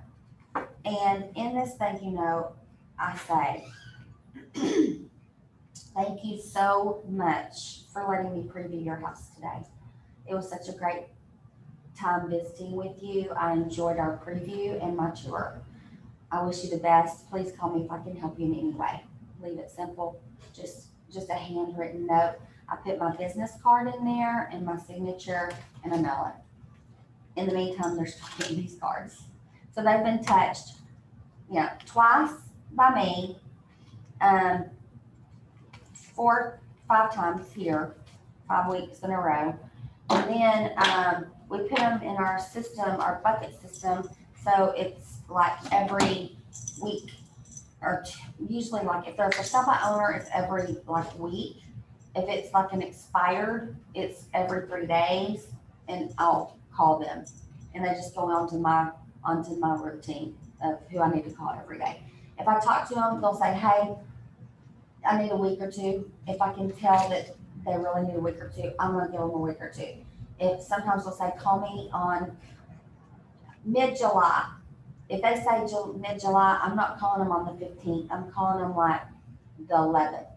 Because if you call them on the 15th, I promise you, they will say they've already listed a day before, every single time.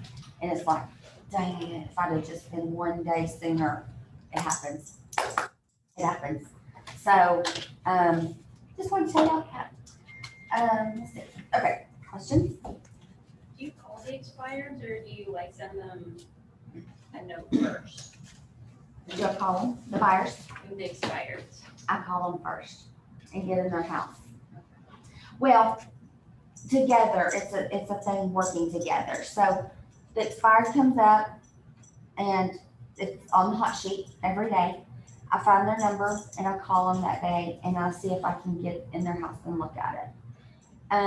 Then if I don't reach them, I call them the next day and I call them the next day, like 3 days, 4 days. Then I'll put them on a every other week or every week. We'll put them on an every week rotation. I really want to catch them in the beginning and find out what's going on. And then if they say, hey, we just took it off the market for 6 months, then I'll call them in 5 months, not 6. I just like to be ahead of the game on that. So you just want to create your system that works for you, so that way you know your system. I'm gonna pass this out to you. This is the one line CMA. Okay, let's see what. I think we have another video to watch. Yes. So let's start that. And if y'all don't have any other questions, we'll do this video real quick.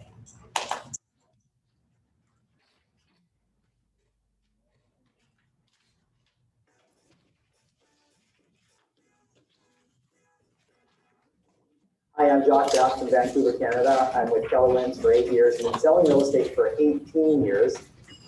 Now I'm going to walk you through my listing presentation, and it's a 3-step process. The first part is preparation, the second part is presentation, and the third part is follow-up. A lot of my listings come by way of referral and repeat. And so when the call comes in and they want me to come over and list their home, I have a conversation about what their needs are. What exactly is it you're looking to do? Are you moving up? Are you moving down? I have them tell me exactly what the reasons are that they're selling for. I get a real sense of what direction that they want to go.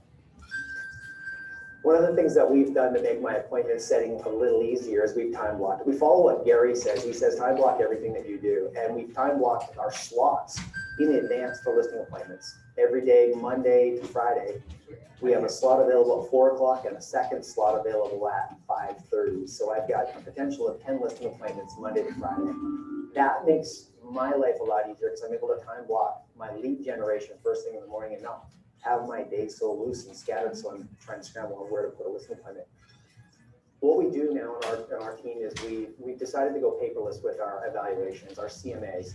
So instead of printing off paper, what we'll do is we'll take it on the computer and convert it to PDF, mark it up with a highlighter from there on the computer, and then create an email from that. Email that package off to our client prior to going out to their home to listing. What I do when I go on a listing presentation is I meet the sellers at the door, and I have them take me on a tour of the property.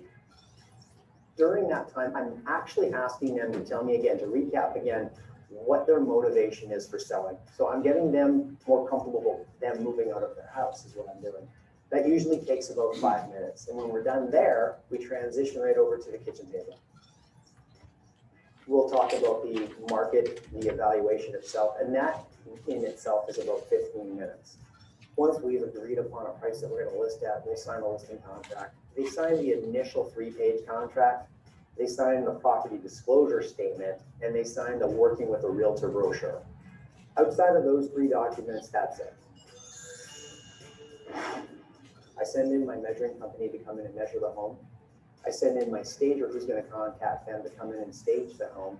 And once she's done, then I send in the photographer and take the photos of the home. We always do a follow-up with them as well, just to say, how did that go? What was that experience like for you? Keeps them feeling like they're in control and very much a part of the process. And it lets them know that we're paying attention to every detail on their listing prior to it even being on the market. One of the expectations that I set with the sellers is that I phone them twice a week on purpose. So I set their expectation for me to phone them on Monday mornings with what's called a Monday morning update, where I review everything that's happened for their home over the past weekend with them. The second call that I set them up for to expect is on Fridays, and that's a Friday morning market update. And what I've set them up for is that I'm going to talk to them about any new listings that have hit the market, any expireds that have come off the market, and any solds that have actually just happened since that past week. They also know that on Friday, we're going to be talking about the numbers. Does the current list price that we're at right now still make sense in relation to the latest listings or the most current solds? They know in advance that that conversation could lead to a price reduction. And a lot of times they bring that on themselves. They say, hey, look, you know what? It looks like we might be a bit high, Josh. Should we bring it down? So it's a natural transition to a price reduction.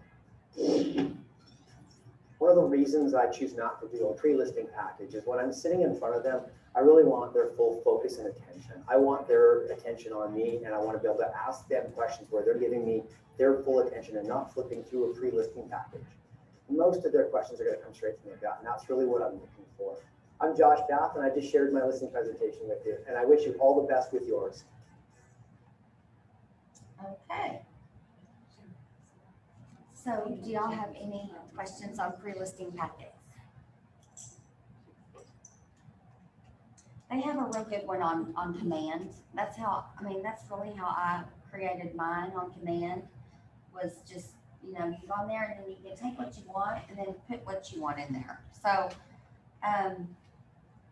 you might just kind of ask around. So I was telling y'all I have a coach. Her name is Basha. She's got a top producing team in Houston and in somewhere else. Louisiana, I think. Anyway, I talk to her every Monday at 9:30. I moved my appointment today, so I teach this class. But she is precious. I love her, and she helps me with lots of different things. She's trying to help me follow the Keller Williams model, which I had no clue what that even meant. I didn't know what the terms of all of this meant or anything.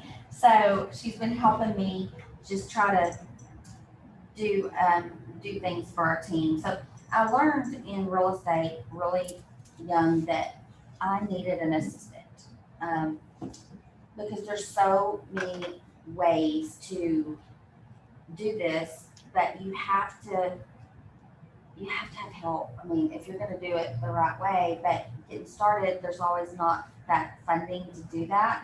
So I think the best thing to do is your phone calls and, you know, the sheet that I showed you in the beginning. Just call, follow up, call. If you can do cards, you know, mail cards, thank you cards to those people once a month.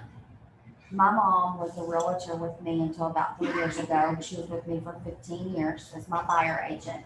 I worked sellers, she worked buyers, and we worked dynamic. So what made us dynamic was that she would nurture the buyers. She hated listings, and I love listings, but she would work the buyers and nurture the buyers. So my buyers loved my mom. She knows how. So if she had a brand new little couple, she would take them to Starbucks or take them. I mean, she would just, it was crazy the stuff she did, but she just took them as they were her child. And they loved that. And they just loved my mom. If they were an older couple, they loved my mom. I mean, she just spent time with them. And it was, nothing was done online. It was always face to face. The first thing she did was get them in front of her, and she built that relationship face to face. And then after that, then she would just start calling them, whether she had a listing or not. She would call them every single day or every other day. How are you doing? Are y'all looking? Have you gotten with your lender? And nurturing, because every phone call is another touch. You've got to touch them. Okay, so just gonna throw that in there. So Basha is amazing, and I wanted to show y'all kind of her listing packet that's totally different from mine, but it's got some good content. So this is what she takes out of her listings. And I wanted to share this. And I thought we might go through this and look at it.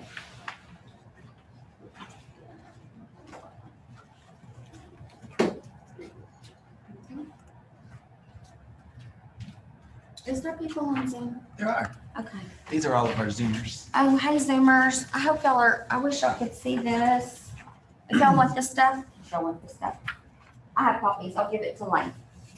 Okay, so Basha's listing proposal is a little bit different from mine, and I wanted to kind of go through this with y'all because she does some really cool stuff in here.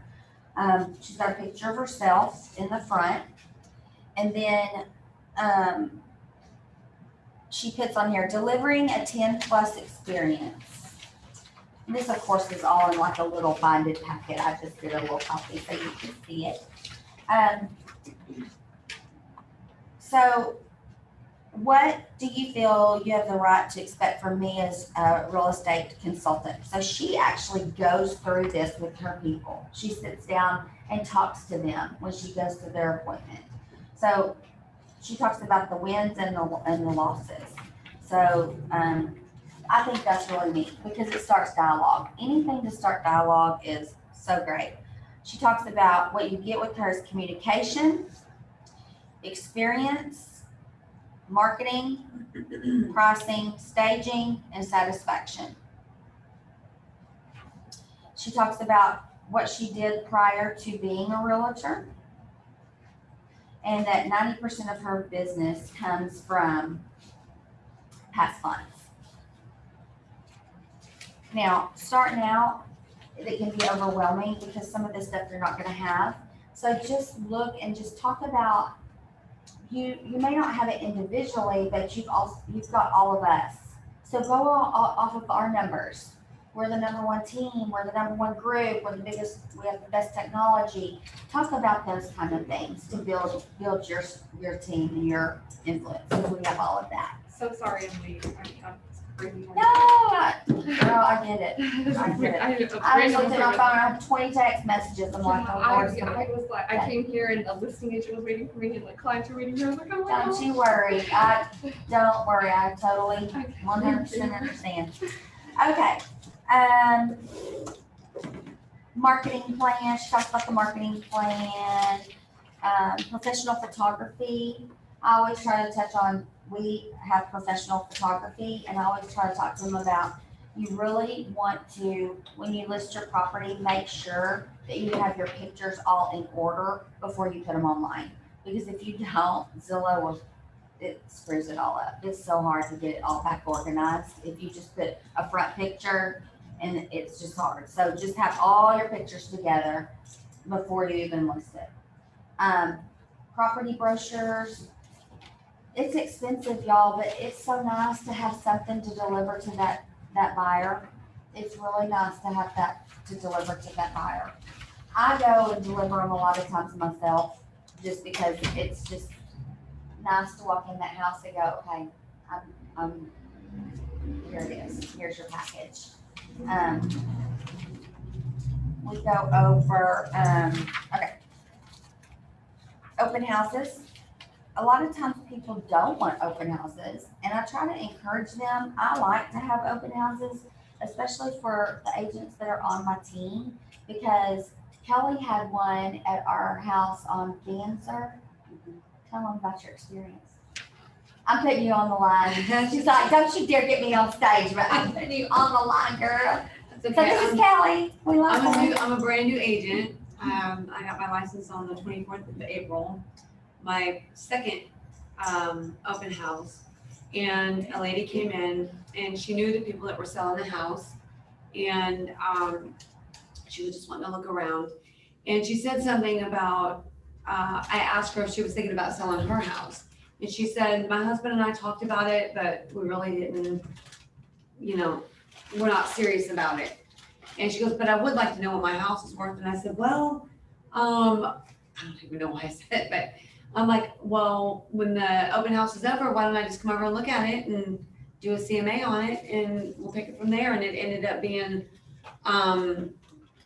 she bought a $1 million home. I sold her $1 million home. Her first sale, First her sale. first sale. It just closed last Friday and she's got the listing on her home, so. And she's getting a referral on the listing because she did the open house and got it, so. Wow. And our goal in our office is to get listings, so everybody just kind of works together as a team and take care of each other because we get more listings. So I'm doing 2 open houses, this coming weekend. Yeah. 2 different houses.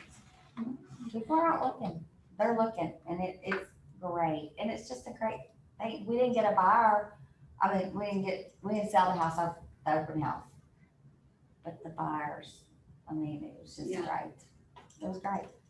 So do them. So whenever we get a for sale by owners, what I do, I'll say, hey, if you want us to help you host an open house, we'll be glad to come over and open it up for you and help you do that. And sometimes that works because it's a touch and they'll say, what am I gonna benefit? Well, your house is gonna be open and you have a licensed agent here and I can't represent you because I don't have the listing, but at least I'll be here to open the house, you know, whatever. I don't even know if that's legal, but that's what we do.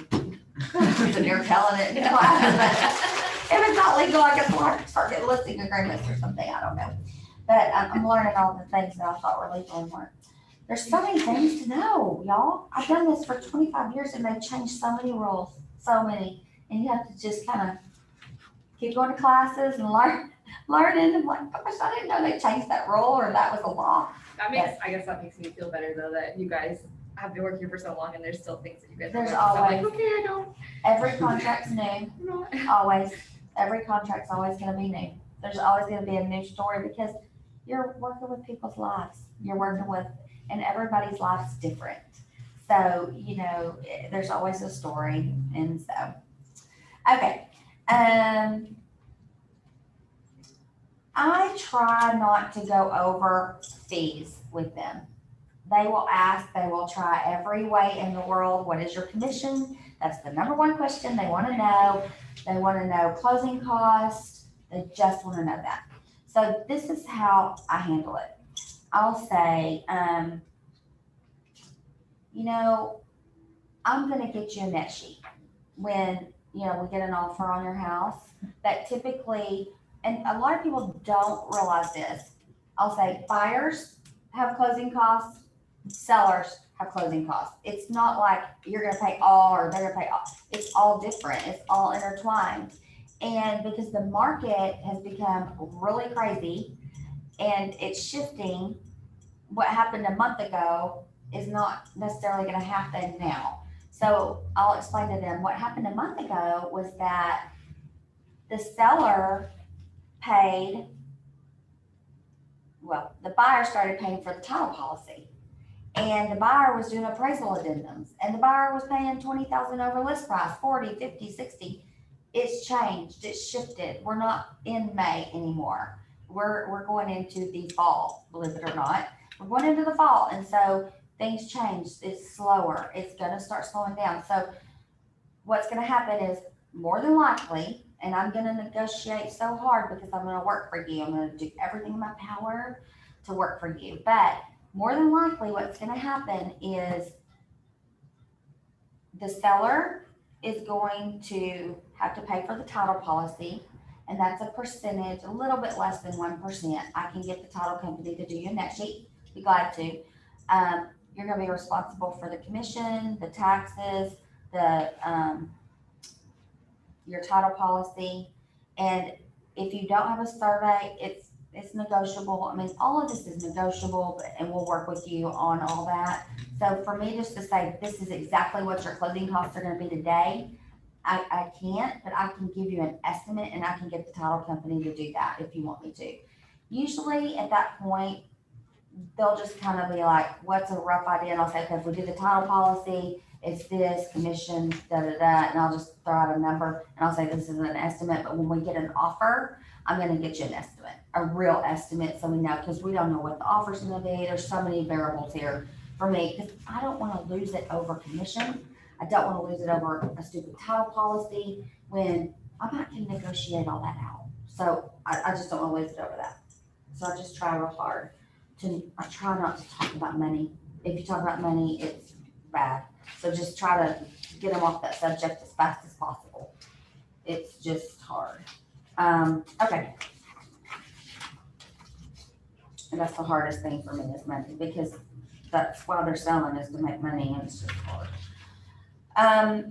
Pricing, she talks about pricing your home. You know, we kind of touched on this a while ago. A lot of times people think their home is worth way more than it's worth. And you know, I always like to start higher. I mean, I like to start on the high side, because our job as a listing agent is to get the seller the most money possible. That's our goal. That's our job. That's what we're signing a listing for, is to represent them. And sometimes the seller needs to sell quick. So we need to tell them, hey, let's do it in the middle of the line, or let's do it at the bottom of the line and get it sold quick. So we need to do what that seller wants. But most of the time, they want the best price possible. So we have to be real when pricing the property. And I say this because you're going to have agents that come in behind you and try to get this listing most of the time. You're going to be up against 2 or 3 agents if it's a hot listing. So I always try to tell them that, you know, if you have an agent that comes in here and tells you $100,000 more, they're just trying to get your listing. And be prepared in a week or 2 to reduce that price.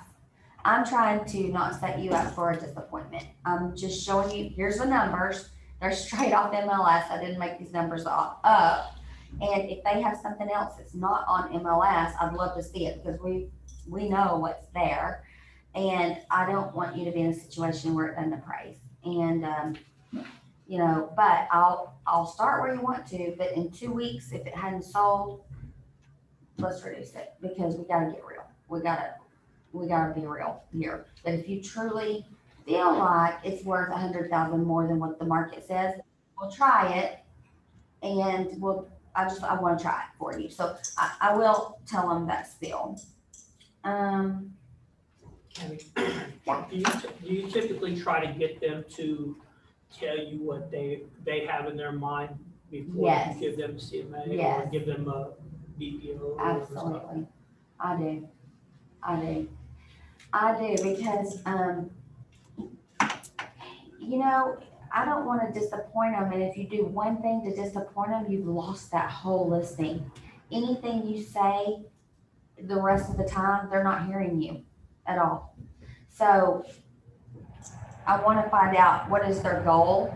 And then I'll look at the CMA, I'll look at the numbers, and I'll say, if they're like 15,000 too low, I'll go, you know what? We can list your house 15,000 higher. You can pay me and still get what you want, and I'll get the listing. Or if they're too high, if they're too low, then I have to go a different direction. And I'm like, okay, I think or if they're too high, I'll go a different direction with them. And we just talk through it. And I'm like, no. And then that's when I go to my spiel. We'll try it. I'm just worried. I'm worried about this. I'm real worried. But I'm going to try it because we have great marketing. So let's try it. You know, the market's shifting and changing. I watched this market shift in December. Okay, so in December, I went to a house that was in Kensington Estates. And it comped out at like 525,000. I'm just making this number up, but this is an example. In May, we listed it. It was 100,000 difference on my CMA. I thought, what have I done?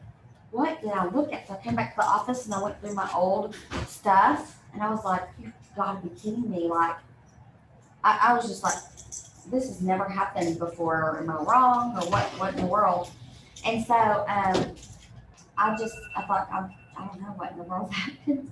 And so we listed it on the high side. I thought it was the high side. It was a divorce. It was a hard one.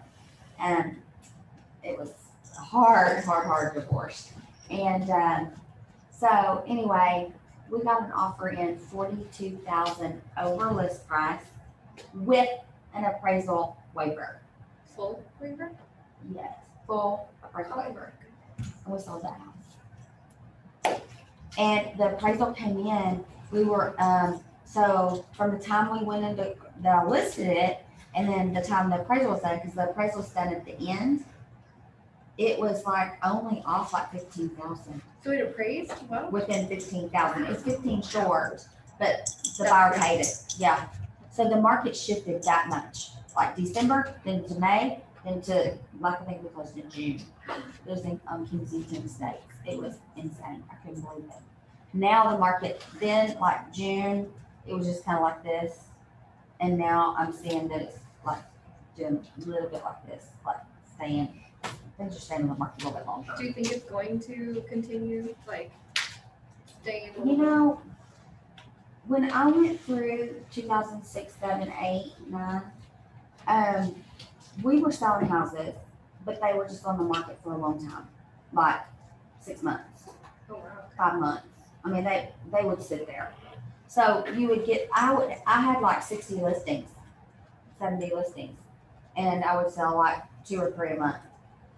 So that was just the market. I was just listing, because that's all I could do. I just wanted to go get listings, because I thought, okay, when it hits, I'll do fine, you know, but it's hard. It was, you just gotta save. If you're making money, save. That's all I can say, because it's tough. But hopefully, I mean, we live in a town that has 2 colleges, lots of industries, lots of growth. Crazy. People are moving here. They're gonna, I don't foresee that, but people have said it's gonna stop. But when you have appraisals that have gone over that much, it can't keep going. I mean, I still know how I can go. And isn't the interest rate holding for another, at least another year, or about a year? I hope it goes down. Yeah, I yeah. hope it goes down.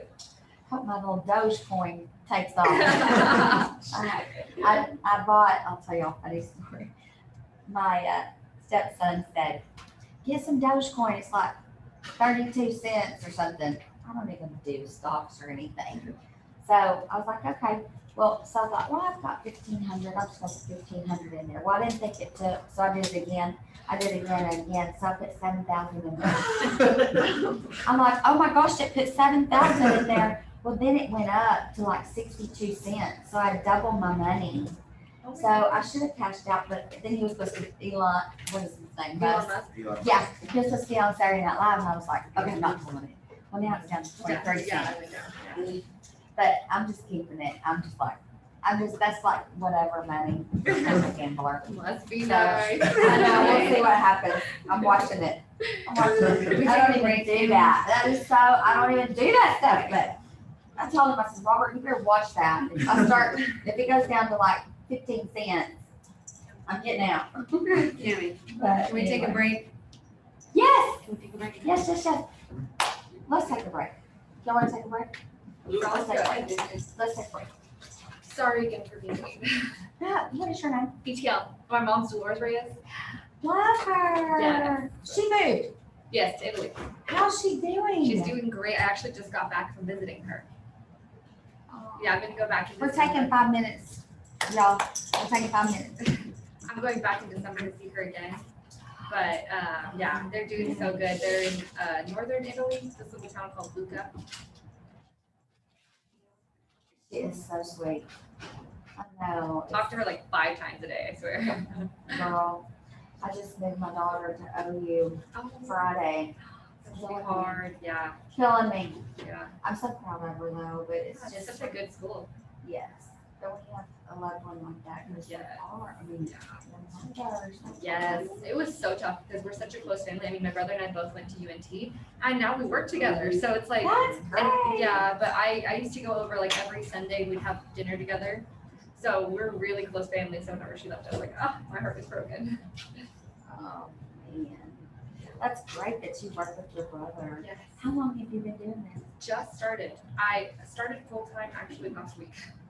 Yeah. Yay. Yeah, I was working in consulting and I had been doing like I'd been doing training with my mom for like 6 months where I'd come in or she would just train me for an hour or so. But ever since then, I got my license back in May, I think. But I've been coming either once or twice a week and I'd be working in my current job, but since it was online, I would just come here and work and I would shadow my brother while I was working. So I could listen to his conversations or if he had a showing or something that I could take a break before and go to, I would do that to kind of get prepared. And then I finally quit, went to Europe for 2 weeks and then came back. And this is my first full-time week, but like I said, I've been training for quite a while. That is so awesome. So far you'd think that brother and sister, you get really mad at each other, but I think working together has brought us a lot closer. We like never I argue. love that. How far apart are y'all? He's 2 years older. Yeah, he just turned 27. I'm 24, but I'm turning 25 in a couple months. Did you Ryan High School? Geyer. Geyer, okay. My Yeah. son is Cameron Hobbs. He's 24. Why does his name sound He's a familiar? country music artist. Oh, okay. He's nice. also has a roofing company. Okay. His name sounds familiar. I have a friend. I have lots of friends who went to Ryan, so Probably. yeah. He was on the golf team and choir and I think honor guard and Okay. Yeah, my best friend, she went to Ryan, so I would go to like all their stuff. games and Yeah. yeah, I'd go to parties, like bonfires with her. So Yes, I got to meet some of them. I bet. Yeah. I bet y'all were there together. Yeah. I'm gonna pass these out. Did I give y'all these? Yeah. I did, okay. Everybody Could I have a good? copy actually? Because I didn't get one. You didn't get one. I've got lots of copies here of different things. Okay, this is the average utility bills that I send out. Okay. And she was a great idea. I'm Stephanie. Stephanie, nice to meet you. And she was saying the school, yeah. Yes. So this is how to do your database right here. This is average utility bills that I send out. This is my CMA I send out. Okay. This is my pre-listing packet. This is my market, my other Yeah, actually, CMA. I'll take both of those. And then. Oh, yeah. Okay, thank You you. got it, girl. Can I get the other ones as well, please? Yes. So I got these two. Okay, fun day. I have. CMA. And then, okay, this is how you do your database. Okay. So. Oh, awesome. This is a great. Which you give to your clients? No, it's just everybody you know. Just write down everybody you know and then call them. Put them on your mailing list. Just call them and say, I need your email and your phone number. Put them on your database, call them and get to know them. Awesome. Okay. That's, it's just a great way. Thank you. You're so welcome. This is, good too. Okay, perfect. You're not like that. Thank you so much. You're so welcome. Okay.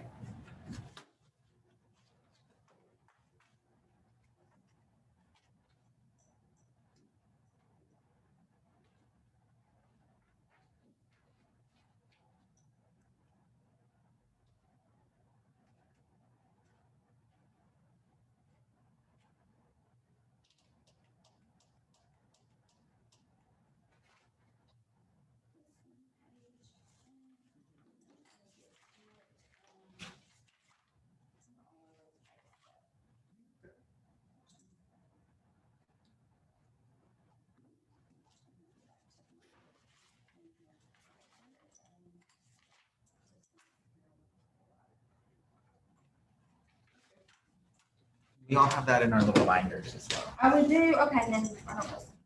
Unless Yeah. there's people up there. So these match with our page Oh, numbers. okay, then I'll just go from this page on. Okay, perfect. Yeah. You can pull it up here too if you want it.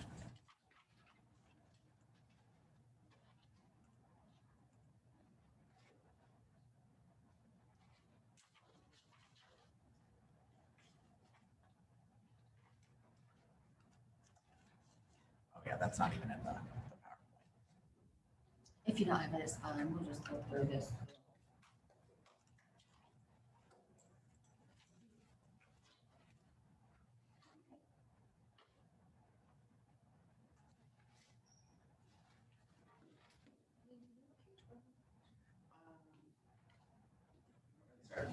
Okay.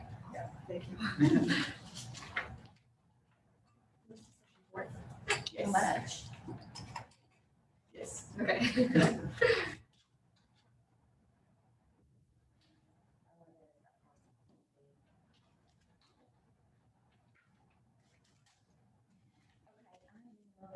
time here, I'll be done in an hour. Give me that long and I'll call you back. Thanks. Here we go. So I'm going to, let's go to page, so we're gonna go to page 7. Let's talk about making calls. Y'all, tell me what y'all think about when you make calls. Do y'all do it? Do you not do it? Do y'all have questions about it?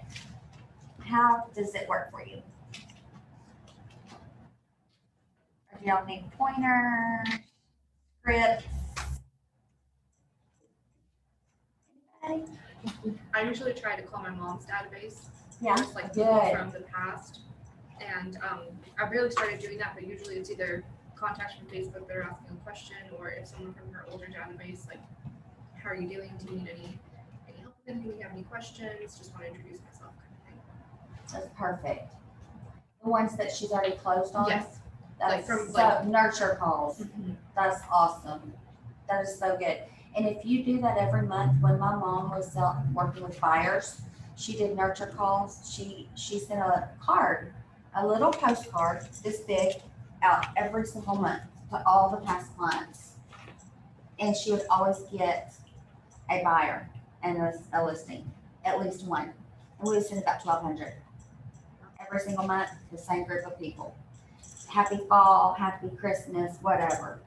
And it was just every month they'd get a little card from her, and it worked. So that's yay. And if you send a card and you follow with the phone call, even better. Tammy, what system are you using to generate those postcards and send? So I do for sale by owners, expireds. No, I'm saying who's printing your Oh, cards and who's shipping them? printing them? Well, we use Canva, and then we use the command, what's the name of that? Command? Designs. I think these are right out of Designs, actually. Yeah, but Canva's good. Canva, if you'll get an account in Canva, you can print this up, and, I mean, you can just write it up and then put your little thing on the back. And there's also, if you go online, you can do, if you do a subdivision, you can go and there's, I don't remember the name of it, but they'll do your postage for you. So you can just send them the card, they'll print them and mail them for you. I don't know who it is. I haven't used them in a long time. I'll find out. I'll let you know. I got one, I just. Oh, you do? If you have a better one or different one. We just use Canva and then the one online. Okay.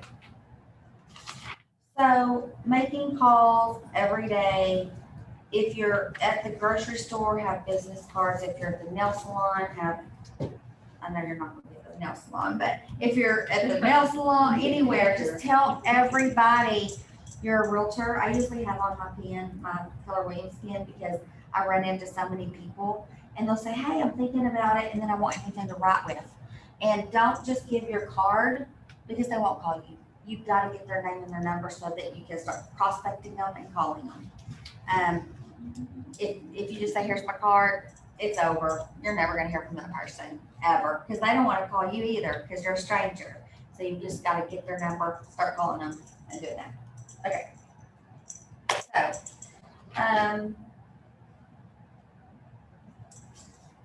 let's see. Okay. Make your calls. That's on page 7. Then put them into your system to follow up. Can't say that enough. Ask for referrals. This is something that we haven't done this in so long. I've got to talk to my lender and say, you need to do this. But when we would send a buyer, this particular lender that I used to work with, that's no longer doing stuff anymore, would say, hey, you're working with Cammie. At the end of this transaction, I would love for you to have, give her at least one client. You've got 30 days until closing. Give her one client, whether it's a buyer or seller. We're going into contract with you. Do you know anybody who's buying or selling? Be thinking about it, because at closing, I'm gonna ask that. I'm gonna ask you to give her a lead. It's a great way. So when you go into contract with somebody, get your lender to help you get business. So that's another source on how to get business.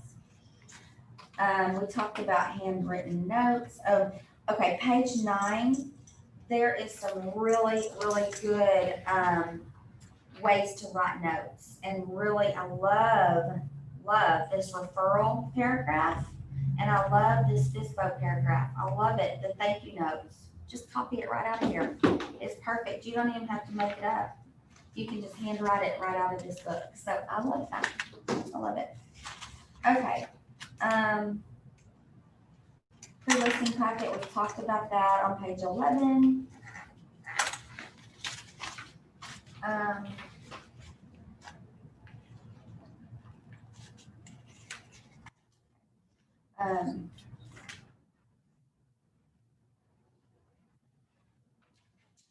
Again, we talked about, on page 13, it talks about different things. One of the things I wrote down when I was prepping for this class is change your tone of voice. And we kind of talked about this earlier, but when you go in to an appointment, look at your surroundings and dress for your surroundings.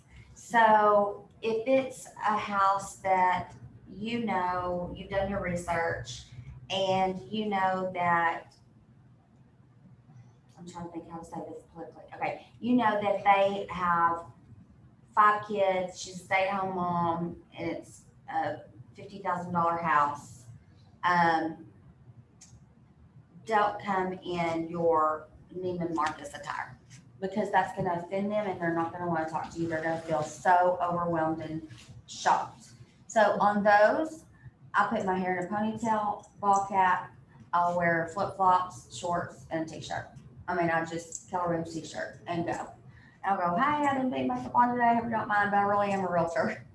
And I do that. If it is somebody in Dallas and it's, I know that they're just going to be dressed like Lane. I know, which is to the T. Yeah, lady always dresses. I know, I better go pull out my Louis Vuitton shoes with my red bottoms. Kinsey wants some so bad. But I know that I better dress that way, because I know that I'm going up against. Now, I'm going to tell you, I've got a client over in Prosper. She's going to list with me next year. And I showed up at her house, and I usually wear in the winter, my favorite outfit is black leggings, because I can get in and out of my car. But they're not like leggings you work out in, but they're just like leggings. And I like heels with them and a cute shirt. That's just kind of my attire. Well, that day I did not dress like that. I had on like a little skirt, and it's $1 million property. And she's a designer, but for some reason I just wore a cute little skirt, dressed up.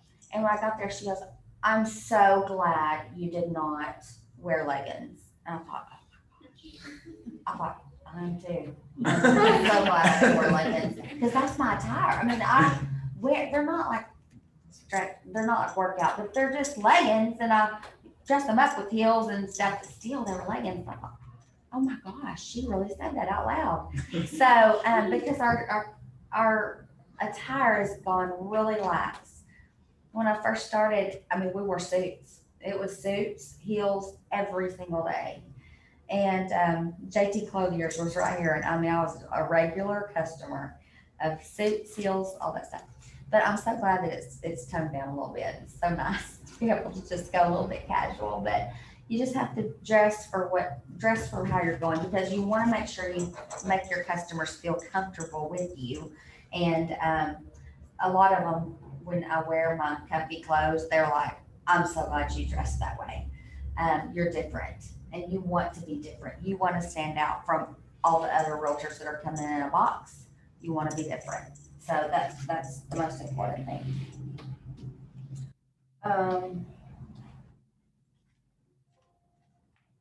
Pre-qualify the seller. again, find out from the seller what they're doing. Find out where they're going. You know, such an important question. Don't just focus on selling their house. Find out where they're going. And maybe you can go ahead and start looking for them a home. A lot of times people will say, well, I'm not gonna put my house on the market until we find something. Well, okay, great. Let me get your email and let's start looking. Let's just dive in. Let's just see. Let's see what happens. So, do that. 14, page 14. I starred several of these because I'm actually taking this back to my team. I love this page. Okay, this is whenever you get them on the phone. I have been at a house. It happened about a year ago. I was at a home previewing a for sale by owner, and a realtor called, and this guy he was not happy that I was there, but he was okay because we had kind of connected a little bit. And we were upstairs and this realtor called and I could hear her talking to him. And she was going through a list like this. And it was a long one. And she just kept asking questions like, you could tell it was straight from bold. I mean, she was Keller Williams agent. And she was like, so how long has your house been on the market? Well, so if I could sell it for this, how much would it be? Da, da, da. And I was reading his face. He was getting so frustrated. And I was thinking, lady, shut up. Like, you are asking, in my mind, as I'm standing there, I'm previewing the property, and I'm just standing there, and she's answering all these questions. And she's doing a pre-listing while it's my appointment time. But I'm hearing this, and it's like, lady, she killed it. Like, he was like, well, I mean, she will not get that listing. No way, no way, no way. Because she will ask way too many questions. So you've got to feel your surroundings. Make sure that you're not, when they're answering you, they're not just like, because if they're that, then you've got to get off that phone. Just all your goal is to get in their house, get in there, and then sell yourself. Don't ask them too many questions and don't kill it before you get there. So one of the questions though is, where are you moving? So you get them on the phone. Where are you moving to? Oh, we're moving to blah, blah, blah. Well, that's going to help you to know what's going on. How soon you need to move? If they say 30 days, oh my gosh, you need to get in that house like yesterday. You need to get in that door, get in that house, make your appointment, and preview that house. If we sell your home in the next 30 days, would that pose a problem for you? I've never asked that question, but it's a good one and I started. How much do you want to list your home for? So there you go. There's a good question. You always ask that, just so you know. Do you have any questions before we meet? I just started those. That was 7, 10, 5, 4, 2. I just think that's great. Now, if it's somebody who's called into the office, I'll say, how did you hear about me? Because I want to know what marketing is working in our office. That's important. If it's a man, and you can tell it's an older couple and the wife's not there, I'll say, I'll say, so were you single when you moved here? I start asking questions like that because I want to know if the wife has died. I really I need to know that up front so that I can start getting all the things together that we need to not have closing issues. So if they say, my wife just died a year ago, I'll say, oh my gosh, I'm so sorry. Did y'all have a will? And if he says, yeah, but I didn't probate it, then I know, okay, well, that's okay. You don't have to. I'll get you with the title company and they can do an affidavit of heirship. Don't worry about that right now. Let's just get your home listed and then I'll get my title company to call you. As soon as I get the listing, then I get my title company to immediately start working with them on title work stuff so that we're not ready to close and then we don't have paperwork to close them. Because sometimes it takes a little bit longer than 30 days. So I've got one right now that the husband married this lady. She had minor children. She died in a car wreck.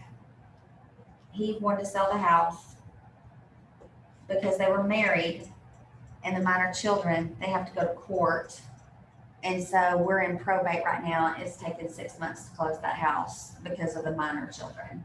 So my buyer's waiting, but still, it's a long wait. Okay, page 15. Try to add value. Add something different. Again, just be different than the other agents coming through. Try to just be yourself, comfort them. Here, send a thank you note afterwards. So important. Follow up with a phone call later. Okay, this is in your listing packet, number 16. It's on command. I love it. It's all about you. I will help you buy. So again, you're telling them you're going to help them. I'm going to help you and help you. So number 4, I put a little arrow by because I loved it. Implementing a comprehensive marketing plan to expose your house for buyers through as many channels as possible. They always ask, where are you marketing? Where is this going to be? This is the way that you can set yourself aside from all the other people. So you want to be sure and say, I am with a big national company, the biggest. So I chose this company because we have so many different avenues of where to market. We have not only Zillow, Troya, but we also have a Keller Williams network, which is worldwide. So we are going to be able to put it on all of our Keller Williams Facebook, which there's thousands.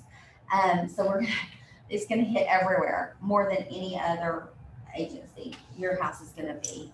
If it doesn't sell through us, it's not going to sell. We got to look at something else. It's either condition, price, something. It's sure not going to be marketing because we're going to get it out there. I always tell them that. We're going to negotiate. I mean, this list right here is so good. We're going to negotiate on your behalf. We're going to present all offers. We're going to do that. Page 17, get ready to list. We've talked about recent sales, location, condition, timing. Don't set them up for an expectation because a lot of people right now, especially in this market shifting, they think that their house is going to sell yesterday. And so they go into it and then you're getting a call 2 days later. Why isn't my house shown? Why am I, what's up?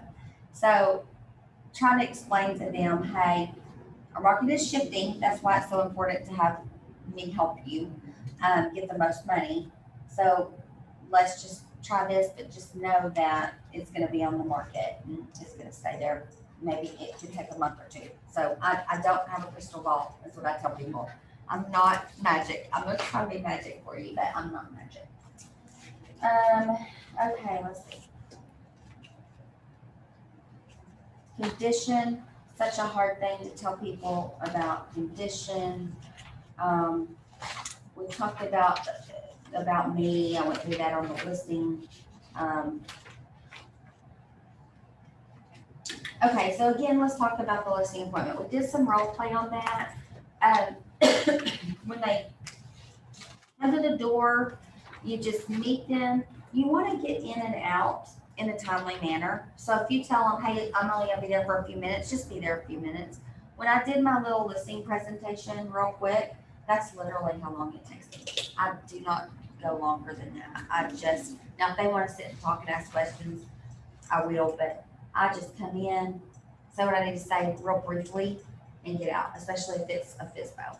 If it's somebody who's called my office and they want to list, I'll go longer and just really go into the meat of what to expect, and we go through the papers together. But if it's a FISBO or something like that, I don't do that. Walk through their house, compliment each room. Love y'all, love your cat, love your kids, love your pool, love everything about this house, and including the smell. And so that's the hardest part because some people live different than us, and it's just like, oh my goodness, what are we gonna do here? So you just have to handle it real gently, real carefully and real gently. So Yeah, how do you tell if, like, you're going to listing and they have their house like a complete wreck and it smells horrible and there's dog poop on the ground? Like, how do you tell them, hey, you need to clean up? Let me tell you, I had one that had rabbits living in their house. Rabbits. It was horrible.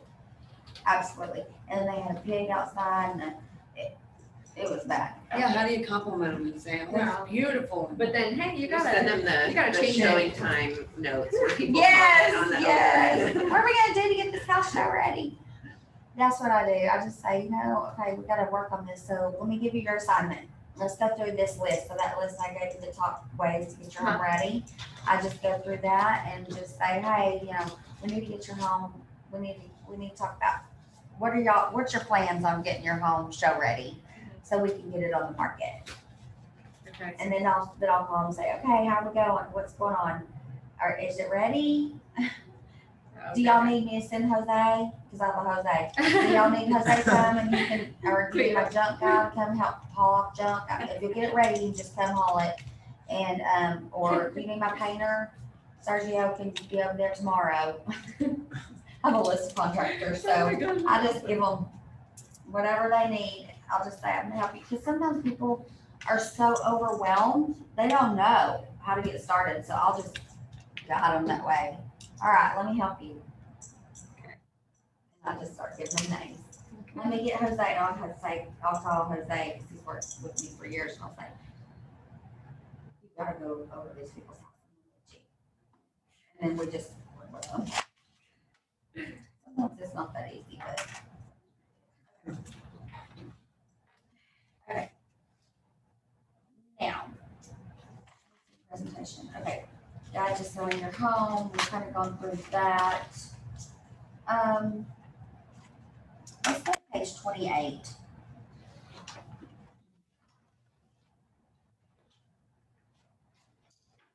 Whenever you call somebody and set up a time, it's kind of important if it's a week out to call them and confirm that you're coming over, because you don't want to waste your time if you're packed up and go and just say, hey, just a friendly reminder, I'll be there at noon.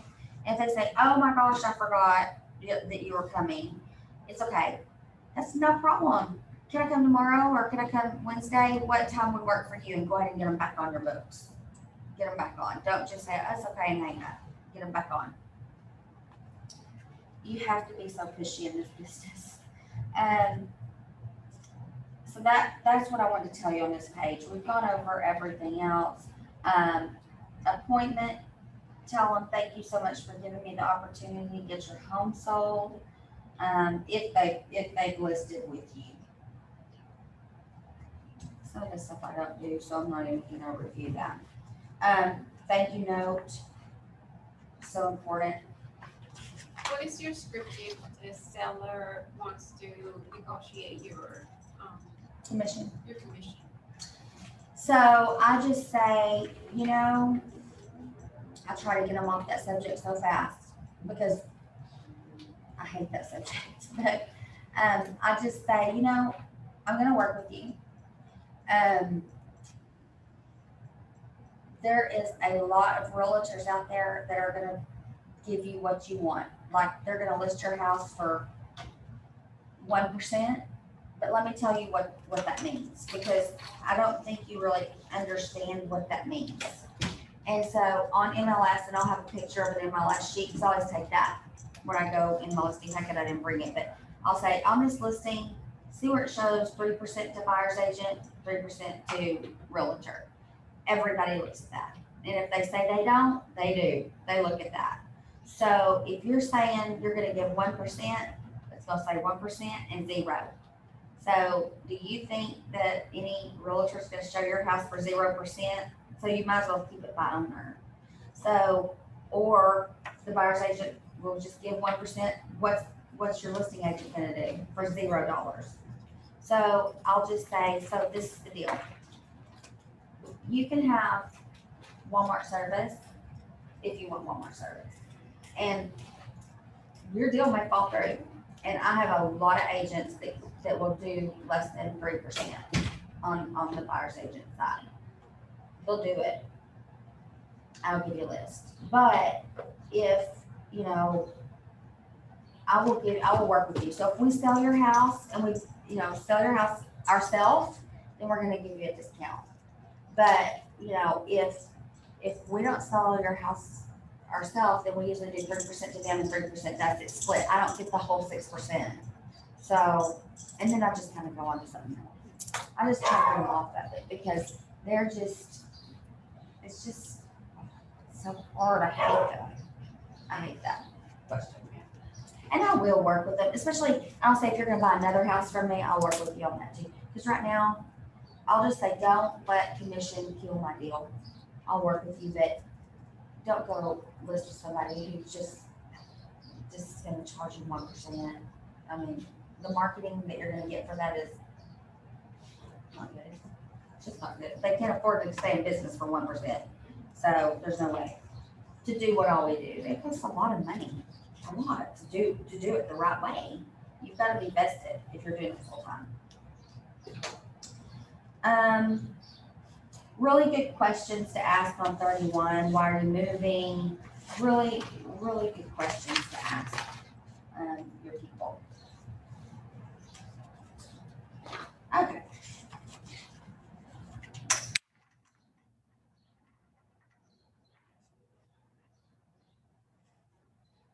Let's open it up right now for questions. Zoom people, do y'all have any questions? You're being so quiet, I don't even forget you're back there. Sorry. No, actually, with all of the information that you guys have, that Cammie, you have provided to us, it's kind of cut and dry. Just make sure that you are doing everything that you can to be as diligent as possible to make sure that you're open and your customer service is at the highest extent as it can be. Make sure that you are following up with your people. Be kind, be courteous, be knowledgeable. And that's good. Thank you. Welcome. Thank you. Anybody else? Yeah, going back to the I guess the commission split. What is, I guess standard is 6%. Well, there's not a standard in real estate. We're not supposed to say that, but it is. I'll just say that. But there are people in Dallas charging 7. It's crazy. So sometimes I'll say, it's 6, and they'll say, oh, okay, I just want to make sure because it's 7, and I'm like, whoa, that was crazy. But I don't usually say 6 up front. I'll say 3 and 3. And I'll split it up that way because it sounds better than just 6 out of my mouth up front, if that makes sense. Because they've heard so much, and people are online and they're looking at all this stuff now, and they're just educating themselves on stuff that's just not good. So yeah, does that help? Yeah, kind of. So it'd be like 3 for us if we're selling, and then 3 for. Mm-hmm. Yeah, split 3 and 3. Mm-hmm. Right. And most people think that we're going to get a total of 6 no matter what. And 99.999% of the time, we're going to be splitting the commission, because when you put it out there, it opens it up to the world.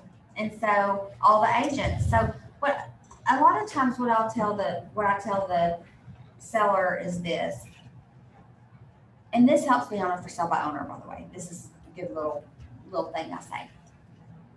So when you have a buyer as a buyer's agent, we as agents put our buyers in MLS. And this is me like talking to a for sale by owner. We put our buyers in the system, and we do this thing. So if a listing comes up, it sends a match. So as an agent, I'm going to call that realtor and say, hey, we have a match. Can I show your property? If it's a for sale by owner, they're not going to get that match. The realtor, and if it's a for sale by owner, that realtor may not call that for sale by owner, because realtors usually show realtors properties, not for sale by owner properties. That's usually what I say.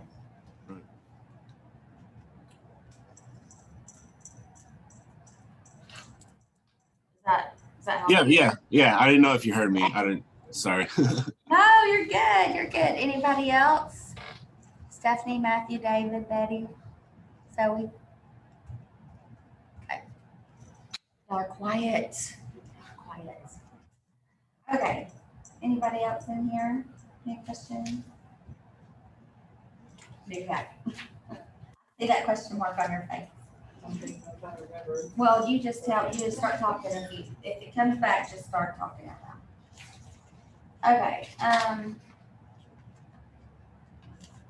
Technology. One of the things is send them the Keller Williams app. Is really good to send them listings. So, like if you're out and about and you meet somebody, you can send them the Keller Williams app. That way, you can get their email right then. If it's a buyer, I know we're talking about selling, but if it's a buyer, you can send that right then, and it may turn into a listing.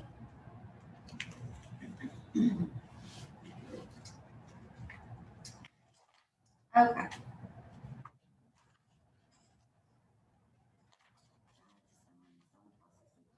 All of this, and we're getting close.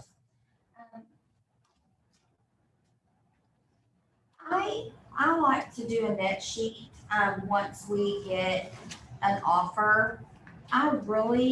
This is just a personal preference. Again, I don't like to do a net sheet up front unless they ask for it. I don't like negatives, and a net sheet is talking about money and finances and all of that. And if they see all that negative up front, I just don't like it.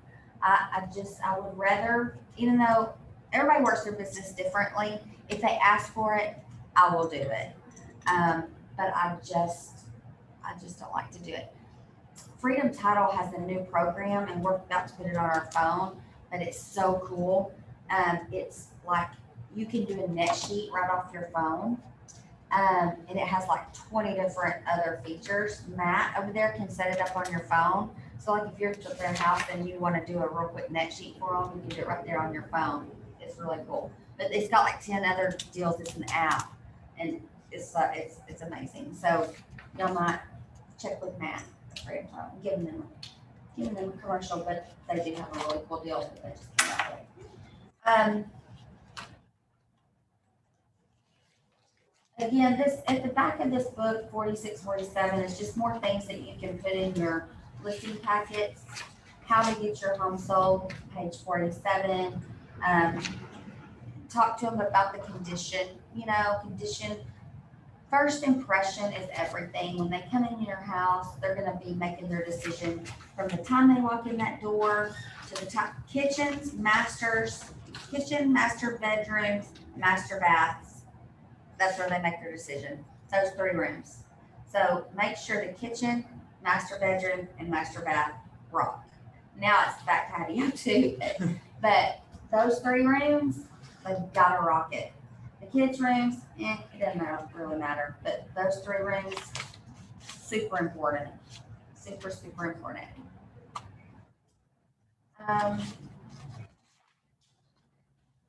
Let's see here. Marketing your house. This is a real good one on page 51. Everything you're going to do to market their home. This is a good one to put in your packet.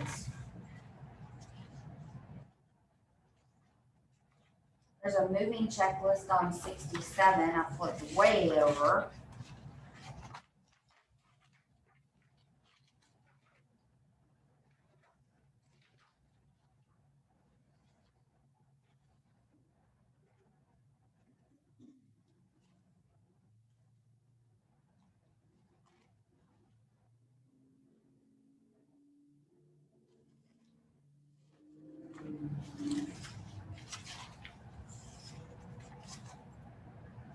All right.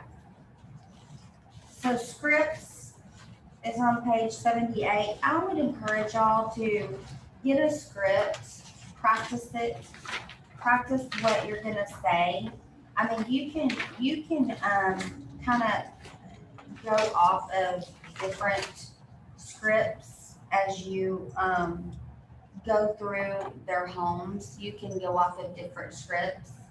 But I would suggest go off of, kind of come up with your own script of what you're gonna say, objectives, how you would handle that. And just kind of practice, try to get yourself into at least 3 homes a week. Now, make a goal. I know 3 homes is a lot and it's not, it's not gonna happen because it sometimes happens to me and sometimes it doesn't, but try really hard. If doesn't work, try Denton, try Justin, try Sanger, go to Valley View, just go wherever the business is. It's okay if you have to drive, it's okay, but get yourself practice and just say, hey, I'm with Keller Williams. I just want to come through and look at your home because there's agents here that have buyers and I just want to look at it. And just don't take no for an answer. Just keep on going. Just keep on going. So let's see. Let's talk about, I think the calls are the going back to making calls, I think is important. So do y'all have a database? Does everybody in here have a database? Do y'all work it? You do? So tell me how do y'all, let's go around the room. Tell I me. don't have one. I know. I don't have one set up yet. Tell me your name first. Juanita. Juanita, nice to meet you. Tell me about your. Well, I work with what I have right now and people that are really motivated. Like I know I have some buyers that they are ready, pre-approved to buy, but they're not motivated. So I kind of touch them maybe once a month or twice, but I do try to reach out to the ones that are really motivated sellers as well. And so I try to prioritize like that a little bit, but I always keep on reaching out now and then. That's great. Do you have them on a smart plan? I do not. Okay, those smart plans, Diana can meet you and put them on a buyer smart plan. Once you get them set up, like you'll have the same one for each buyer. And so all you have to do is just basically put their name in there on each one, same smart plan for each buyer, and it'll automatically send them stuff.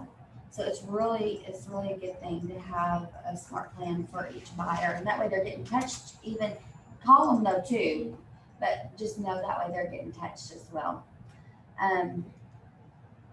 There's also a market smart plan. I don't know what it's called, a market smart plan where you can farm a neighborhood. Neighborhood nurture. Yes. Neighborhood nurture. Neighborhood nurture. So when you sell a house in that neighborhood, is that how that works?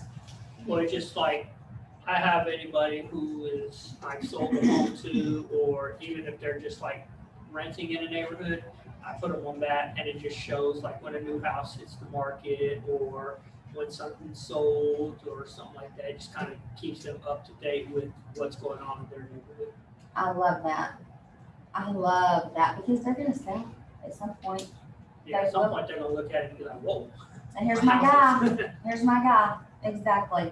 So staying in tune with those people and calling them. And do you do for sell by owners or expireds? Do you do any calls like that? Yeah, or either of y'all? We do. How does that work? Well, sell by owners, I'm still trying to because they're hard. They're convinced if they, if they sell by themselves, they're gonna get a better deal. Yes. So what you have said today, it really gives me more ideas to come up with. Like, I'm not trying to convince them, but I'm trying to show them the reality that they're gonna have a better chance using a realtor. Yes, and most realtors are calling because they want the listing. So just add value, like, okay, I'm just coming here to preview, I might be able to bring a buyer to your house. So I'm just coming to preview, that's it. So where they're not threatened. They don't need to feel threatened because if they feel like you're just there for the listing, it's just a bad situation the whole time. They're just like, oh my gosh, all these realtors are calling me and wear me out and I'm done. I'm just done because they're getting like 300 calls. That's what they're telling me. 300 calls. They're not all getting letters though. They're not all getting notes in the mail. So that's important too. So I would like call, letter, call. Did you get my letter? You know, I just, you know, keep it on the system so you know who called and just follow them. And then like in 2 weeks, hey, I came down for you. Do you remember me? Just wanted to check on you, you know, but getting in the door is so vital. And sell yourself, sell your heart. And it's so hard, but it's worth it when you get that one. And then you get two, and then it makes it easier. It really does. Just getting through that hump. When I was in high school, I was in athletics, and one of my coaches said, "There's a wall. You gotta keep going. You gotta keep going until you break down that wall. And once you get the hang of it, just get through that wall, and you can just start making these calls just like that, and you just have that dialogue." How about y'all? I have a master list that I use for my magazine because it has, you know, name, phone number, and address. And of course, you can't go off your phone. So my master list has a little bit over 400 on there. And I'm looking at the contacts in my phone because I'm about to delete multiple contacts. You know how, so it says I have 11,825. Good. So it's like, I know some of them are multiples, you know, how you accidentally. So I try to put everybody in my phone immediately. Yes. That's not always easy. You have Boomtown number, your Boomtown leads. So, and then they just signed up for Obsidy. So. Oh, yeah, that's good. That's really good. So that's. Well, that's really good. And then your spirit, like those 11,000 that are in there. Oh, yeah. I just got through asking my niece who lives in Amarillo, you know, if you're ever going to sell your house because, you know, all it takes is one more baby, you know, and then this house is too small. So my nephews also live in Amarillo, and they both bought.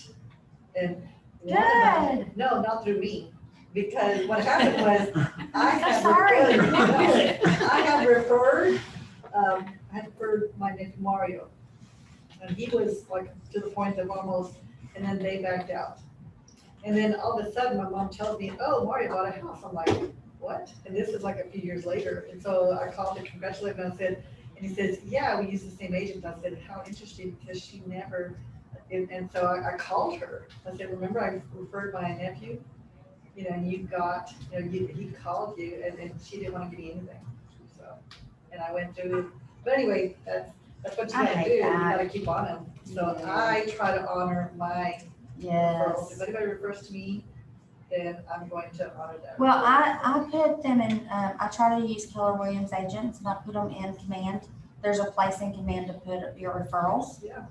And I send them a referral sheet and have them sign it. And that way you've got it in writing. Yeah. It's also in forms, you know, catered forms. Yeah. So that's good. That's good. Well, I mean, not good. I love it.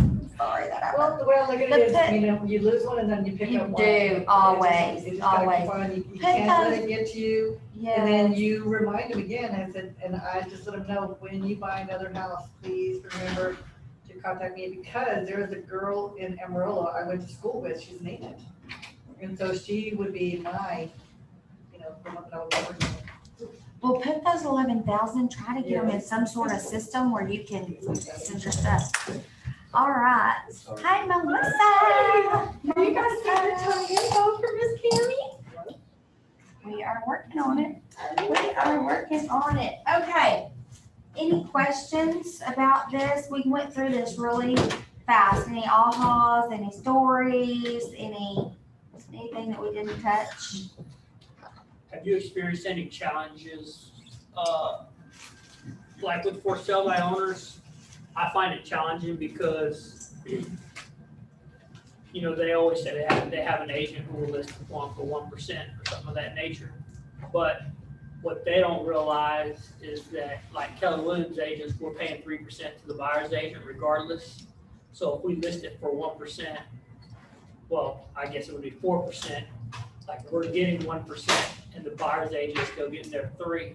But some of these other brokerages are listing it for 3% and they're paying 1.5 and 1.5, you know, and sure, it's still more money to be for sale by owner, but like it's really changing the game. Like it's really making it difficult for It's us, so you know? hard. It's so hard. And those sometimes you're just not gonna win them. You're just not.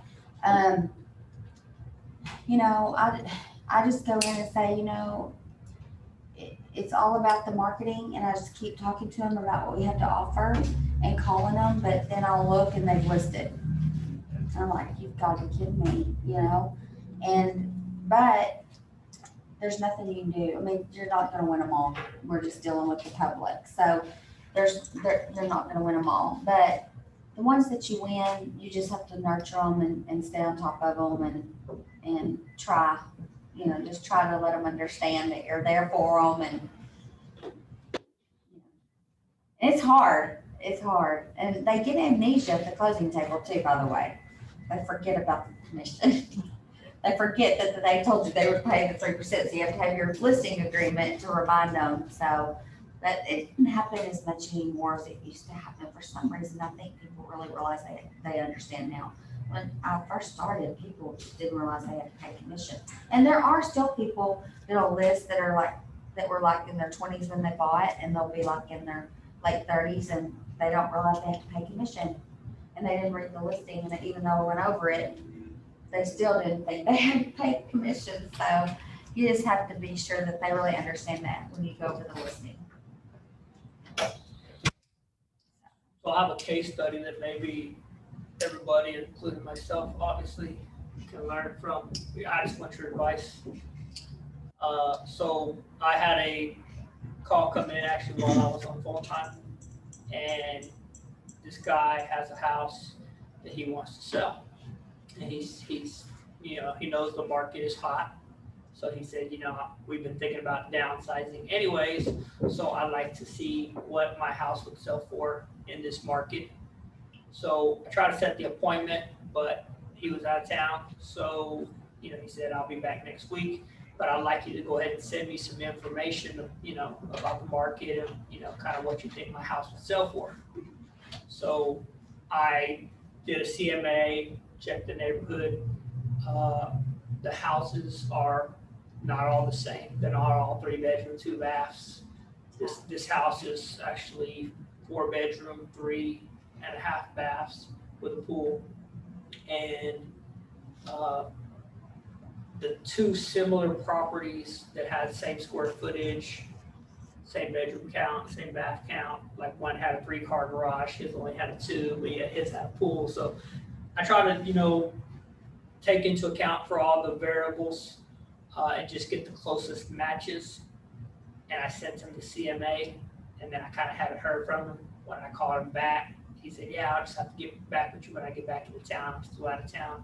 So definitely not lost yet, but I got the feeling that maybe the price I gave him, like my opinion of value, was maybe lower than what his expectations were. Because there are houses in that neighborhood that have sold for, I told him 500,000. There are houses in the neighborhood that have sold for like 700,000, but they're way bigger, and you know, they have different attributes, whatever you want to call it. So when I narrow it back down to the 2 that were closest to his, one was listed at 500, but it sold for 480. And then one is currently listed at 525, but it hasn't sold yet. So, you know, just looking at it, days on market tells me that, okay, if it's listed at 525 and it's still sitting there and it's been on the market for, you know, a little while, then maybe it's priced a little too high. So that's why I kind of brought it back down to like in the middle, like 500,000. Did you do this on the phone, or did you do it in person? I was gonna ask that. No, So you just send them a CMA, or you try to get in there and look at their house? I sent it via email because that's what he requested, but I also put in the email that could vary. That's just an estimate, that it could vary. It could be a little bit more, could be a little bit less, probably more if it was gonna swing. But I would have to get into the house and see like the condition, because all I'm basing it off of is similar properties based on bed count, bathroom count, Yeah. and so forth. So, I'd say not ever, but if I get a call and they want a CMA, like right now, I'll say, you know what, can I please come by and look at your home and just make an appointment? And they're like, well, we just want to know what the value is. And I'm like, I get it, and I'll bring it over. Can I just drop it off at your house? Like, we be home at 6, or we be home at 2, or we be up, because I need to get in their house and they need to meet me, because that's what happens. You send them something and then they see it and they hate it. They hate it. And so it's like, I want to get in front of them and go, what do you think it's worth? You know, what do you think it's worth? And then, okay, but that house is like bigger. Here's your square footage. And then I go off of this. So this is my best friend when I'm at a listing. This is my best friend. And I'll show them, okay, that house was this many square feet. Yours is this. This is how much it's selling for per square foot. And so I go over this with them in front of their face. And that's all it is. yeah, and I kind of highlighted the PDF version when I sent it, like some of the Yes, similarities or differences and whatnot. exactly. And try to, point that information out. But, like, I don't know that I've lost the deal, but You may not I have. gotta follow up and, Keep try. nurturing, stay on him, like call. Hey, it's Monday, happy Monday. Just wanted to check on you and see if you're back in town. Can I come by and just, been thinking about your house a lot. And my numbers might be off a little bit, but I need to come by and look at your house and see what upgrades you have. Just use anything like that, just to get in the door. And say, I've been thinking so much about you and your house, and I need to look at it.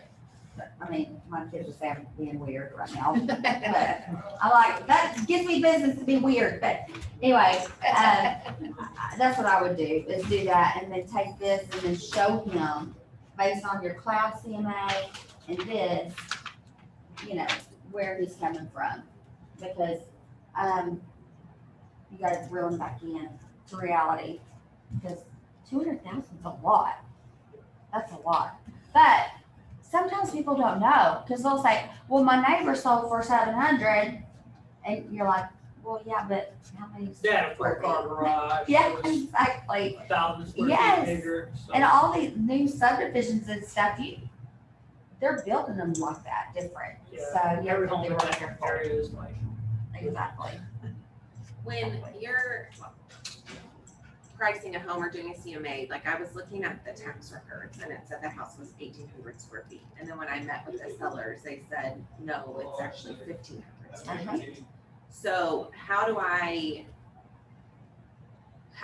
prove the square footage? Like how can they show me, like, I mean, without going and measuring the rooms? Like, is there a document, or is it just I tell them, hey, do you have your appraisal from when you bought the property? And if they don't, I'll say, okay, in that situation, let's go with the tax rolls, because that's better than what you're telling me.